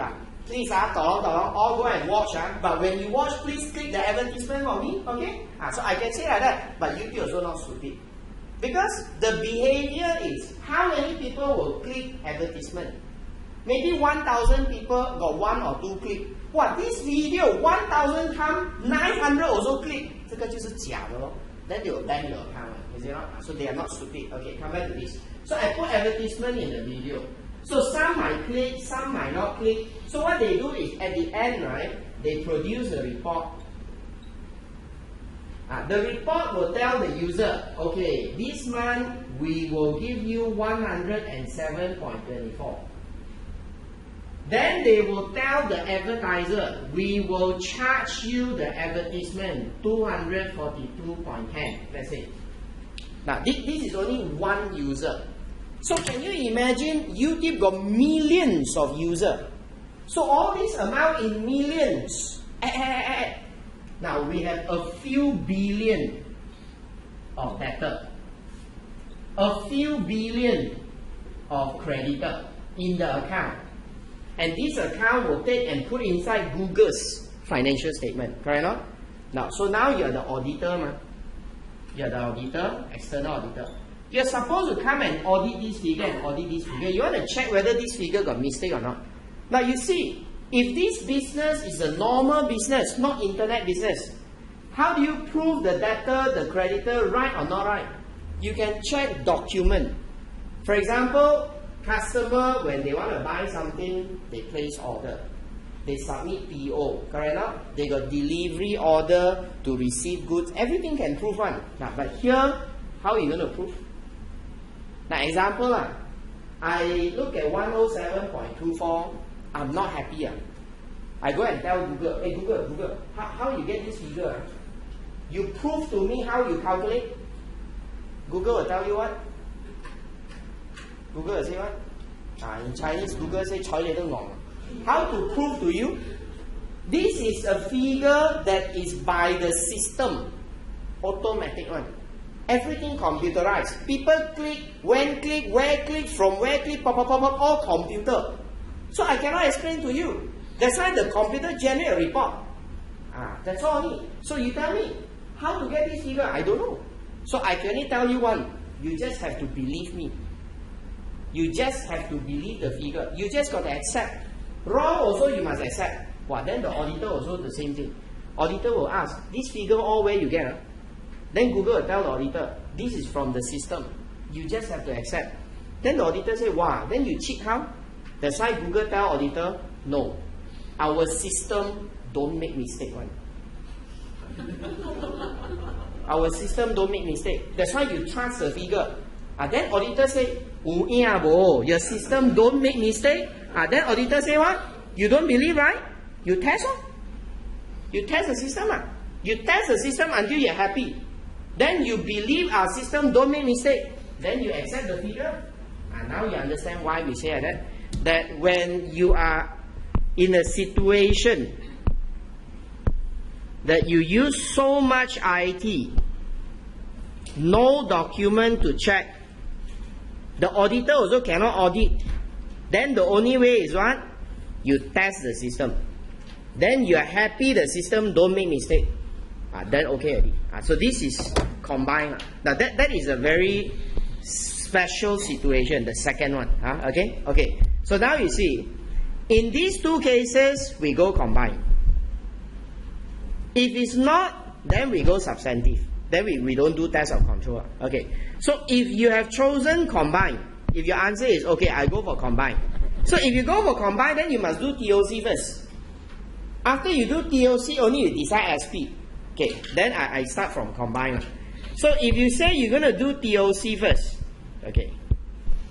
So if you decided, you go for combine. Then you need to do TOC.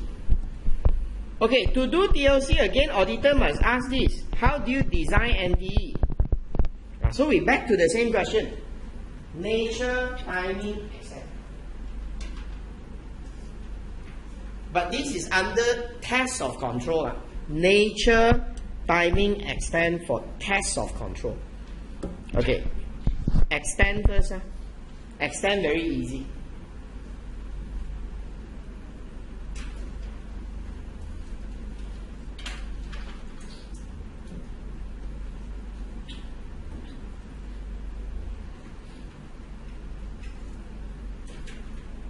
Okay, extend very easy. You sure know it. You don't know, you don't go back. Stress, okay. Now, extend, it's about how much you want to test. How much you want to test. Okay, the sample size. That means we are talking about the sample size for test of control. Okay, sample size for test of control. Now the one we see when just now only when we start. When you talk about audit sampling, I told you when you do test of control, there are a lot of factors that will affect the sample size, right? Go up, go down. There are four factors. Which four? Tolerable rate. You all remember or not? You don't remember. Why you remember? Because just now I asked, he also give me the answer. Now you see the difference? Got participate and don't participate. You see the difference? He still remember because he say the same thing just now. You see, I write here 1, 2, 3, 4. You see, I also remember because I write one. You see, you all cannot remember. So that's why sometimes in the class, it's good you mumble something. 你也是跟着讲也是 OK 的 don't feel shy. Then you sit there, every time, everything you cannot remember because you don't force into your brain. Okay. Now, so these are the factors like tolerable error. expected error. Wow, actually very good at expected. You can remember two. 哇，来再来，证明给他们看你是有用的，来再来。哇，你不可以称赞的，一赞了就没有了。OK， expected error, tolerable error， 什么 ？Expected effectiveness in control. And one last one is what? Risk. Okay, your sampling risk. These are the factors. So I don't want to repeat lah. This comes from the chapter earlier, sampling. Okay. Now I want to discuss these two only: nature and timing. Okay. Now we start with nature. Okay. What is nature, class? Nature is the method that you will test control. Okay, the method that you test control. Now I want to test you lah. See whether you remember. They are 2 weeks ago only. The method to collect audit evidence got 7. Are we 7? 随便讲一个来。Observation. Now you say one word, the rest all they know already. 还有什么 ？Inspection, inquiry, recalculation, AP. These are the method. Now, so I ask you, which method you gonna use? That's called nature. Are you gonna do inspection, or are you gonna do recalculation or reperformance? That's called nature. Now, but which one is the nature will depend on the controller. Why? Because the way to test if control is working depends on the control itself.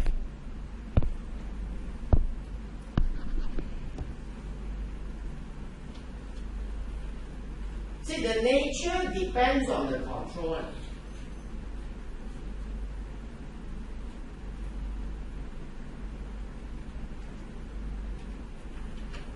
Okay? The nature depends on the control. So how you test the control depends on the control. Example. The control I'm saying is the manager will sign the document. He signed the document. How do you know he signed or you don't sign? How do you know? Inspect, no? You see the document. You take the document, you see, I saw his signature. Then he signed. I didn't see his signature, he didn't sign. So the nature is what? Inspection. There's signing. Okay, now the control is control in the system by key password. I don't use sign it, sign outdated, we computerized one. He must key the password. Alright? Or maybe we don't use key password. Nowadays the phone also can scan your eye already. So the fella must take the eye go to the monitor there. Then the monitor will see the eye. Then the eye correct only can go through. Must see the eye. Now how do you know? This retina scan, it works correctly or not? How do you reperform? How to test? Don't use word like that lah. Go to test. You 直接一点. You must assume I'm a 3-year-old boy. You tell the 3-year-old boy, go read performance.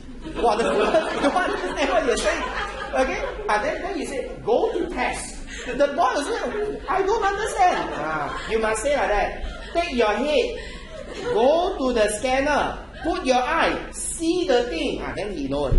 You must write like, hey, I'm not joking. That's why I say I joke, but I'm very serious one. You all don't laugh at me. You must write like that. So how do you read the form? You say, go to the scanner and try to scan with your eye.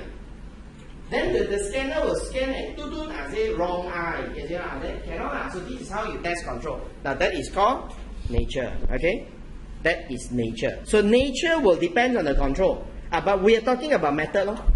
Whether you want to use inspection, all these things, that's called method. Okay. So actually the more things come under timing. Okay, timing it's about when to test control. Okay? When you want to test the control is called timing.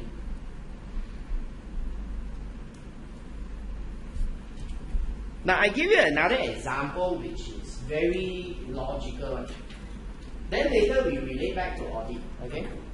Let's say you are now old already. You got your own son or your own daughter already. Okay? Now your son or daughter come to you and say, I want to go Genting Highland. Okay? or better say, I want to go Cameron Highland. Genting Highland 不够斜跌不死的Cameron Highland 跌就死的OK so your son say, but I want to go Cameron Highland. I want to borrow your car. Okay, old car lah. You still imagine after 20 years, you still have your Proton Saga. Okay, 我要借你 Proton Saga 上 Cameron Highland. Okay, then you ask your son. Okay, 你只需要上 now. Your son tell you 明年 June. Now only September 嘛. Your son say to next year June he planned a holiday in Cameron Highland. Now you very scared the car what problem? Brake yes brake. You scared your car got brake problem. So you tell your son no problem. 我可以车子借给你没有问题。明天我就拿去 check 那个 brake. Your son said next year June want to go Cameron Highland. You tell your son no problem. Tomorrow I send the car to check the brake. See got problem or not? Make sense? Why not? Too early ma. Now you see, next year June only you need the brake. Tomorrow you go and check the brake for what? Tomorrow check already. Next year June still can spoil, right? That is timing. For auditor to test the control, auditor must ask, do you need the control at that point or not? If you need the control at that point, then you only test that period. If the control that period you don't need, you don't test. Then you're wasting resources. Just like sending your car to check brake tomorrow when you need it next year. Now, so I give one situation to let you see. Now, so we say test the period that auditor would depend on the control. Depending on the control. So the period of reliance. Now I create one scenario for you. In audit there are many different scenarios. I just create one of the situation with you. Okay?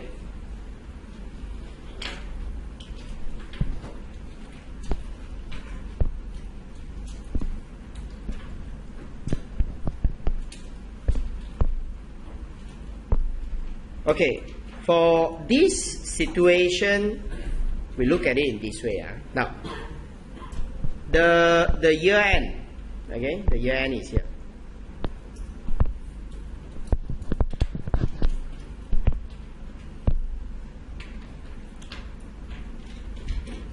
Now, somehow the auditor decided that you will do interim audit. Okay. Interim means not full year. Interim means not full year. So you decided to do an interim audit. So you do a 9 months interim. Tested already. Tested. These are all done already. You are happy. 9 months result, no problem. You are very happy. Okay, now let me ask you then. The 9-month result you tested, they are okay. But is that what you want? Is the opinion based on 9 months? No, it's based on what? 12 months, based on the whole year. So now you know that the opinion you want is supposed to be given on the entire 12 months. Now, that's what you're supposed to give.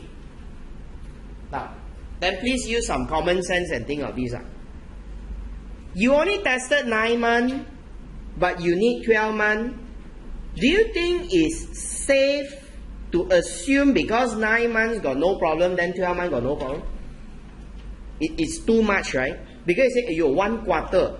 It's a lot, like 1 quarter, anything can happen, you know. Can say, no, so 3 months is too long. So you feel a bit scared, lah. You feel a bit scared. You say, to accept the 12 months totally without doing anything, you think, no, lah, too risky. So that's why the auditor say, we must think about what can we do for the balance 3 months. What can we do for this period?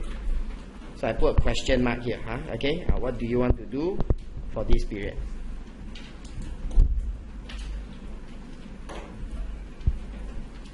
Okay. Again, as I say, in audit, because real life situation, they keep changing on a lot of circumstances. So I just say one of the circumstances. Okay. Okay. One of the situation that happened is like this. Auditors start to think, I already tested 9 months and I'm very happy with the 9 months. I will do analytical procedure. Let's say he does AP. He take analytical procedure, he analyze the 9-month result into 12 months, and then he compare it with the actual figure, and he look at the fluctuation. Okay? He feel the figure not very unusual. Okay, example, this is like electric cost, your electric bill. Your house electric bill, let's say 9 months comes to around $947. Okay? The one you check already, you look at the bill already, you check everything correct, the amount you pay, you check already. Now then, at the end of the year, now we tell you the bill comes to 1,301. The actual bill for the whole year is 1,301. Now, by looking at the bill, you tell me, do you feel anything wrong with the number here? You feel anything wrong? Or you feel it's okay? Okay, ma? Now you say 9 months around 900, 12 months around 1,003. Okay, what? That's what I'm saying, AP. So AP is by looking at the figure, and you will feel the number appear to you acceptable. Now, maybe auditor would have said that, okay, the AP shows the number is okay. I want to accept. Now, maybe the auditor want more assurance. Auditor say, AP also not enough. I want more assurance. Now, what assurance? Now, auditor say, what about the internal control? Now, why are you concerned with the internal control? Because very simple. If internal control is good, then there will be less chance they make mistake. What? See or not? If internal control is good, there will be less chance they make mistake. So now, if you want to know their internal control good or not, which period that you want to know their internal control? The 9 month or the 3 month? The 3 month, no? When the 9 month you tested already, you want to know the control for 9 months for what? You only want to know this period, ma? That's why here you come in and say, let's test the control for the 3 months. You test and see. So from testing the control for the 3 months, you concluded, oh, the control very good. Perfect. The AP also very good. The result shows very normal. Then auditor will say, then I accept this figure. I don't want to check already. See, this is a strategy that the auditor would have applied. Now, I'm discussing this situation just to let you see a more specific example. What do you mean by you want to test the control based on the period that you depend on the control? You depend on 3 months, you must test control for that 3 months. Okay? Now, this is one issue about timing. Okay, now let's move on. Now, this is to bring you to another scenario about timing. Another issue about timing. Okay. If let's say you have tested internal control, do you test again in a recurring audit?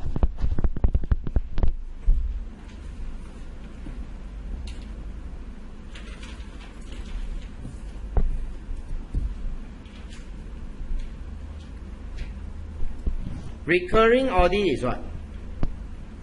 The audit that you repeat, the second year. Now, we are telling you, let's say financial year end 2015. Now, you tested the internal control and you're happy that the system is okay. Alright, you're happy that the system is okay. Now, that one is 2015. So now finish already. Now you are coming back again as an auditor. You're coming back again. Now you are back for 2016 audit. 1 year passed already. You're coming back. Now when you're coming back, we ask this question. Assuming if you still want to rely on the control. The question we're going to ask, do you want to test the internal control again?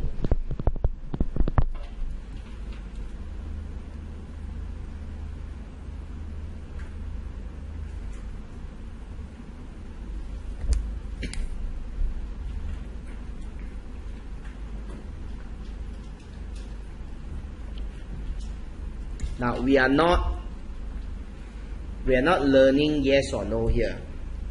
We are learning why yes and why no. Okay. Now actually this are a question you also know how to answer one, but just that you don't apply to audit only. Now, example the student attended F8 in January sitting, failed already. So July the intake start back. the student asks, I'm going to take exam again. Do I need to attend class again? Now, so tell me, how do you answer this question? Usually you will look at what? Huh? Syllabus. She tell me syllabus. Wow, that's so accurate, you know. What is syllabus tell you? Changes, no? Got change or no change? Because she'll be thinking, no change, I don't want to waste money and attend again, or it's the same thing, ma. So changes is the reason. So auditor also the same thing. Last year control you tested, this year you come back, you ask yourself, got change or not? If no change, then perhaps you don't have to test because it's the same one. See, changes is a very good thing. Changes. That's why in exam, don't always think about audit. Because if you cannot think of audit and get the answer, you apply into a different situation and take a different angle, think of the solution and come back and apply to audit. You see, everything I tell you in audit, I use lifestyle example for you. That means everything we learn is so practical. You just need common sense only. Little bit of common sense, you see the way it is. Follow? Now, you want to know whether got changes or not. Okay. Let's say, come back to your study again. I tell you, syllabus no change. Syllabus no change also, you still ask yourself, yeah, but how good I am about the study? Maybe my understanding not very good. Maybe I've forgotten a lot of things. I think I also want to attend again. I can see, you even no change also, you might still want to test. Why? Because you feel you're not as good as before. That's why control also the same. Even if I tell you the control no change, but you look at the situation, you are thinking that, oh, there's a risk that the effectiveness would have fallen. Then I test again. But if you say no change, and they are still good, you still believe they are still good, they can be maintained in a well manner, then auditor say, then we don't waste time, we don't want to test. We will just accept it. That's why changes. And do you believe that it is still effective? So these two things you can answer, then you know you can tell the answer. Do you need to test again or not to test again? Okay. Now, first question. Changes. How do you know got changes or no changes? How do you know changes got syllabus, got change, no change? Compare. Wow, you so good, you know how to compare. You give me shortcut, you don't use the compare one. You all don't compare one. You go through a shortcut. The shortcut is you do what? Ask who? Oh, ask lecturer. It's terrible. He don't even want to recognize me. You know. He don't ask you. He said ask lecturer. You are very sad. He should have said ask you. He don't even know to use you. You know. 哎呦，可怜啊。Okay. He asked lecturer. 我是谁？啊？我是谁 ？Okay. 哎呀 very sad. Okay. Thank you. Now you ask the lecturer got change or not. Okay. So the lecturer, why lecturer? Because he knows the thing the best, ma. So now you want to know the system got changed or not, you ask who? Don't say ask me, whack you, You ask who? You ask the worker in the company, I don't know who depending on what system Now you want to know the sales system got changed or not, you go and ask the sales guy because he must know the best You can ask the internal auditor also The internal auditor also know the system You can ask many people. Now, but ask is one. Now she said just now compare. Compare what? Syllabus. Because ACCA got released syllabus one. So the syllabus for accounting system is what? The document for accounting system is what? What do you call that? You forgot it. You call manuals. Accounting and internal control system manuals. Never hear this word before. Now if I can find out the word, you must eat. So I better don't find for you because I said before it, okay? Now, so that's why you see, this is called manual. Now this is how I know changes. So again, how do I know changes occur in the system? Now I can go and ask the staff in the company. Okay? I can go and read their records, their manual in the system. See if the system last time and now got changed or not. Okay? Now I can go and see myself. Because sometimes the way you do things, I go and see become different already. Now, like for example, if last year you come to College Bandar, You see the place is so lonely one. Downstairs is so deserted. Because, you know, now you come back and say, oh, yo, so fast got one new shop already. See, you see also you can tell the difference. This is what you do. You go and look for changes. Okay? Now, once you know got changes, then no choice. Must test. Because the things change already. Now, but if let's say no change, if no change, then you still ask yourself, the system still effective or not?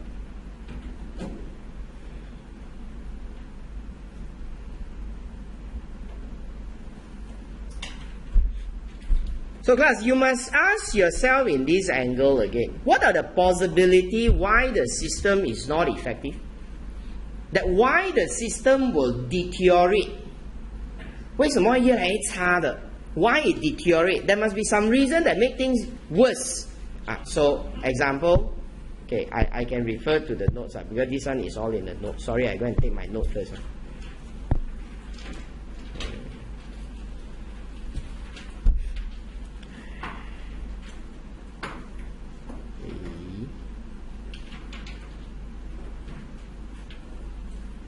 Where is my notes?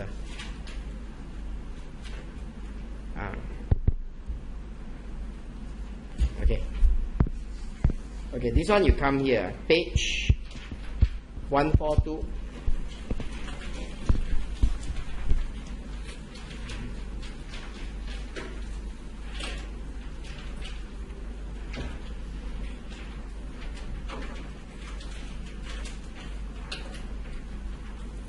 Now, the reason that why the control effectiveness will fall, okay, that maybe last year very good, but this year probably not good.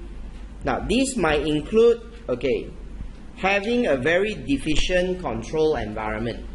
Deficient is very bad, short. They are short of, okay, deficient control environment. Now, these are connected or similar point. Deficient monitoring or deficient general IT control. So general IT control is more applicable in the IT environment. Okay?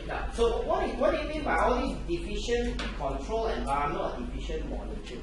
Deficient control environment is about very weak mindset.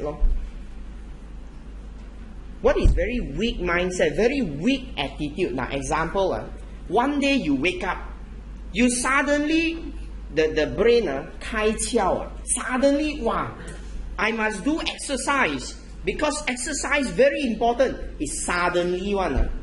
So that week, you go and run, jogging, alright? Then you start telling me, Mr. Lau, now I'm very healthy. I start jogging, okay? Now, after 1 year, but I look back, I say, your attitude is, they call, got mood one, 3分鐘熱度one. Can see or not? So suddenly I say, your attitude like that, you only follow mood. Sometimes you do, you don't do. You are not serious one.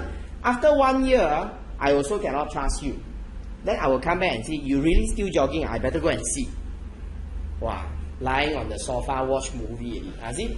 Because that time the mood come, you do only. And now after that you don't do. This is attitude, man.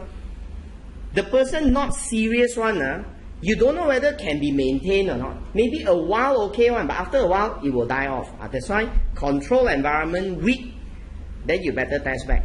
Or because they do not monitor. When they don't monitor, the system deteriorates, so no one.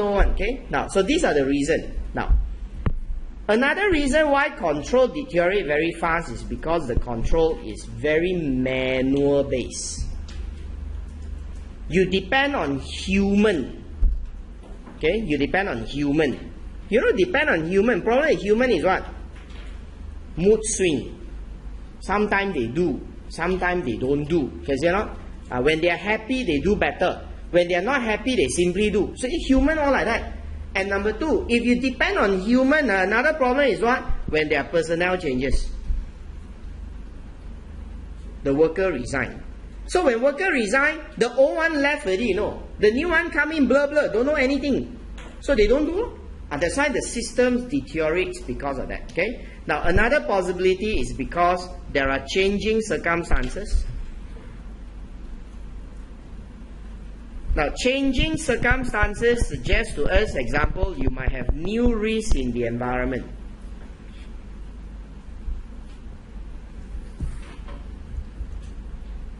And new risks, perhaps you have no control to deal with them yet.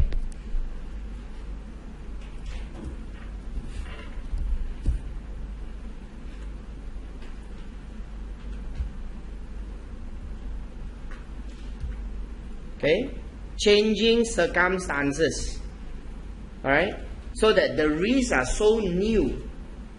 When the risks are so new, you do not have an internal control yet. Then how can the system be good? That's why probably in that case the system could have changed. Now that's why this could prompt the auditor to think.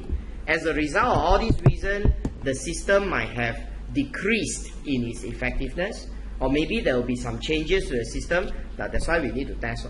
Now this will let us know, do we need to test control again? Okay. Now, so that will let us answer a bit on this part on nature, timing, extent. Now that will be the design of the NTE for test of control. Okay. Okay. So once you finish all the test of control, you're going to proceed on to substantive procedure. Or if you are using substantive approach, or you also come to substantive procedure.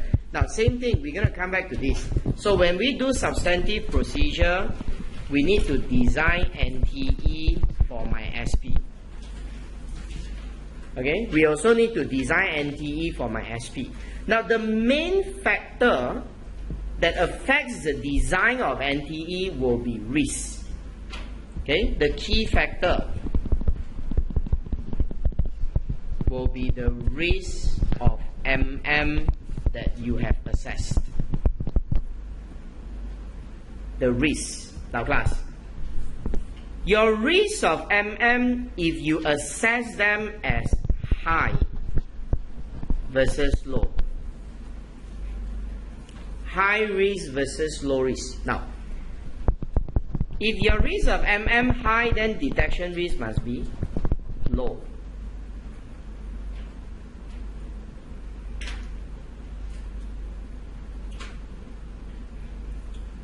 If your risk of MM low, detection risk can be high.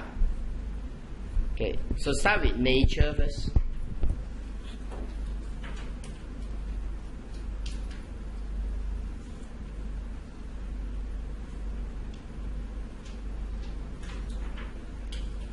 Now, nature refers to the method that you want to use.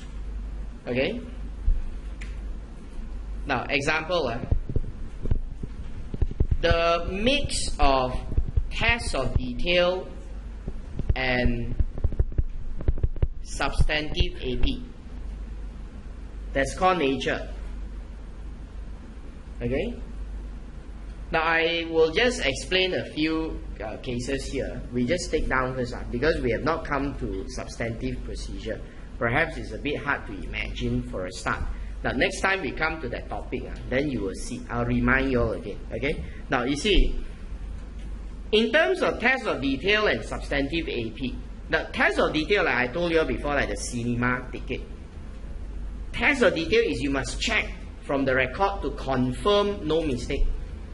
But substantive AP is you only use the relationship to guess. Like example, like just now the electric bill. I only use the relationship and say, if this is 947, then 12 months around 1,003. I guess it's okay. But you're very sure it's okay? You're not very sure also. The only way you want to confirm is you check the document, check the record. When you start saying checking document record, that's called test of detail. So what kind of cases that you depend more on substantive AP or test of detail? Okay, normally if the risk of MM is lower, okay, that means there's not much of mistakes in the account expected, then we can depend more on substantive AP. So the approach the auditor uses can depend more on substantive AP. But if the risk of MM high, you probably need to depend more on test or detail. Now, very general only lah. I'm just telling you generally, this could be the outcome. Okay. Another possibility is this. Now, in a situation where risk of MM is high, right? Okay, you have to use a more effective technique.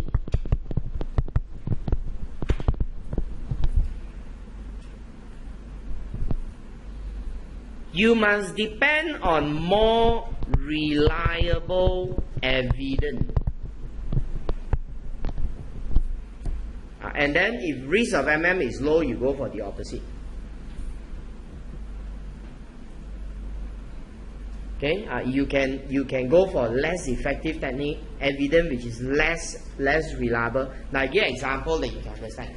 Reliability, for instance, if high risk of MM, when I look at evidence, I want to depend on external source because outside is more reliable. But when the risk of MM is low, right, I don't mind to rely on internally generated document. See the difference? That's called nature. Okay. Now, timing. The objective of audit is to test year-end balance. So if your risk of MM is high, right, you should always focus at the year-end. They must always be near to the year-end. Now, there's the issue of timing. The nearer you are to the year-end, the better it will be, because that's what you want to test. Now, extent also, we say already, right, just now in terms of sample size. Now, you need a bigger sample, and the other way you take less sample.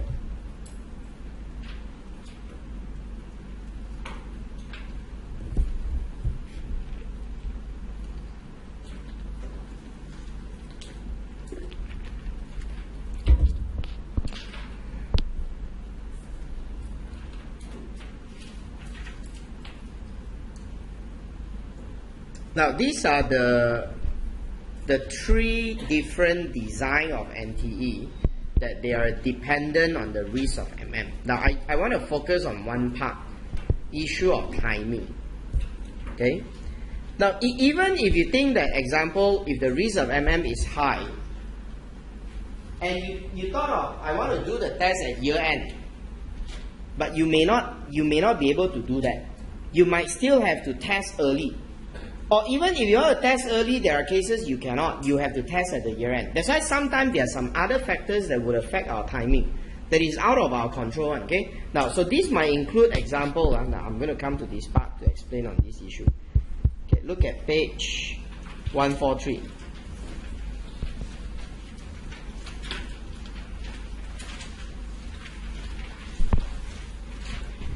Some factors that influence whether or not we perform substantive procedure at the interim date. So do you want to do this early or do this later? Okay. One of the reasons that will affect us is because of the risk. Now, that's why you see control environment, assess risk. This is about risk.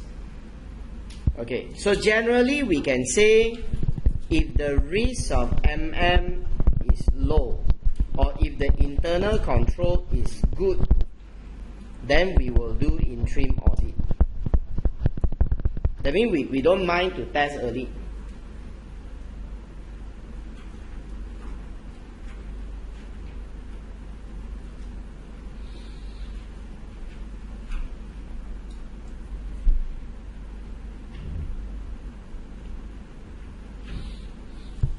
Okay, we don't mind to test early in this case, alright? Okay, other than risk, we will take into account, okay, the availability of information at a later date. Because sometimes you must take into account whether the evidence will still be maintained at a subsequent point in time. Now, you see an example. Let's say there is a robbery in the shopping mall. Okay, today there's a robbery in KLCC. So they bring machine gun, they bring the grenade, everything, and they bring Samsung Note 7. Where they want to explode one, okay? They bring all that, they rob the bank, okay, in KLCC. They rob 2-3 banks at the same time. Now then they run away with millions of cash. So now policeman is investigating the case. While investigating, suddenly the policeman think of a very important evidence. 3 months later, policeman go back to KLCC and ask the security department, hey, can you give me the video recording from the CCTV system for the robbery 3 months ago? What do you think? The guy will say, 3 months ago, now only you come and ask me. I don't know the system still go or not. Well, because CCTV recording, we don't keep one. You know the hard disk full already, the recording will override by itself one. Can you know? So I'm just giving an example. Sometimes evidence is not maintained permanently. Example, IT. A lot of IT data, they are temporary. So they don't keep for long one. So if they're temporary and they don't keep for long, if you don't do it, you don't come and do the audit, you don't check them now, later you come back, probably client will say, very sorry, we cannot help you. The data all overwritten. That's why in that case, auditor might have to take this into account. You might have to test early. You see, so that is one of the reasons. Now, sometimes you look at the purpose of the procedure.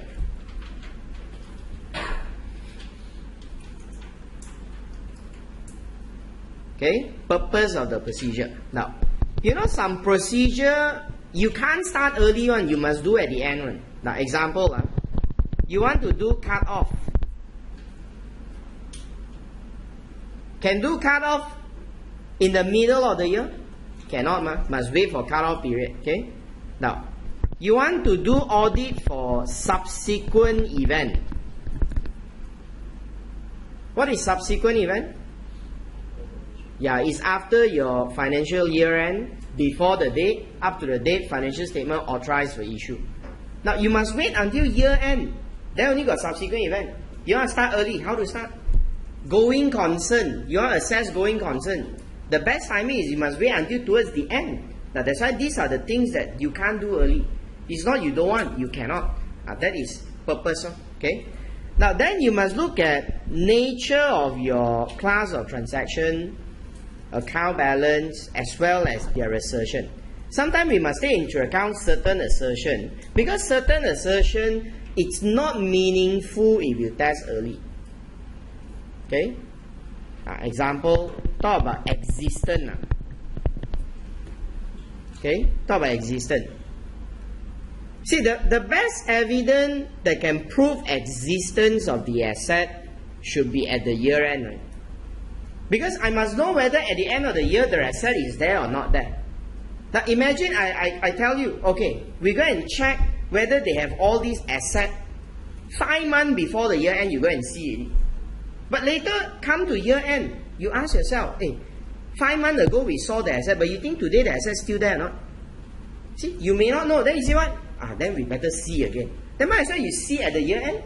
Why you want to see 5 months ago and see again at the year end? That's why there are certain assertion, it might be better to do it at certain timing. Okay, existence is one of the easier one for you to relate to. Okay, now then you also must see the ability for the auditor to repeat the procedure again.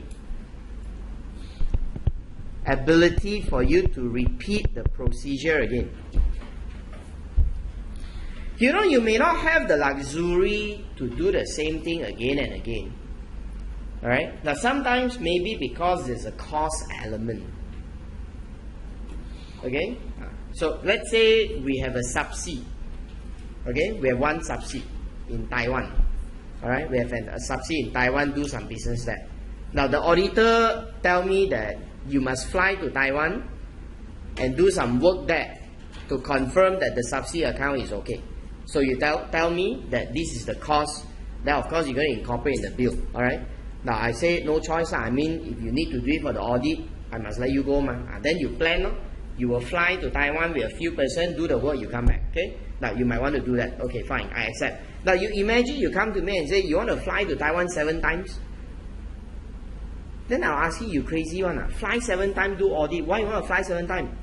Why can't you plan fly 1 time and finish all the work and come back? See, that is what we are saying. So there are times that you have this kind of restriction.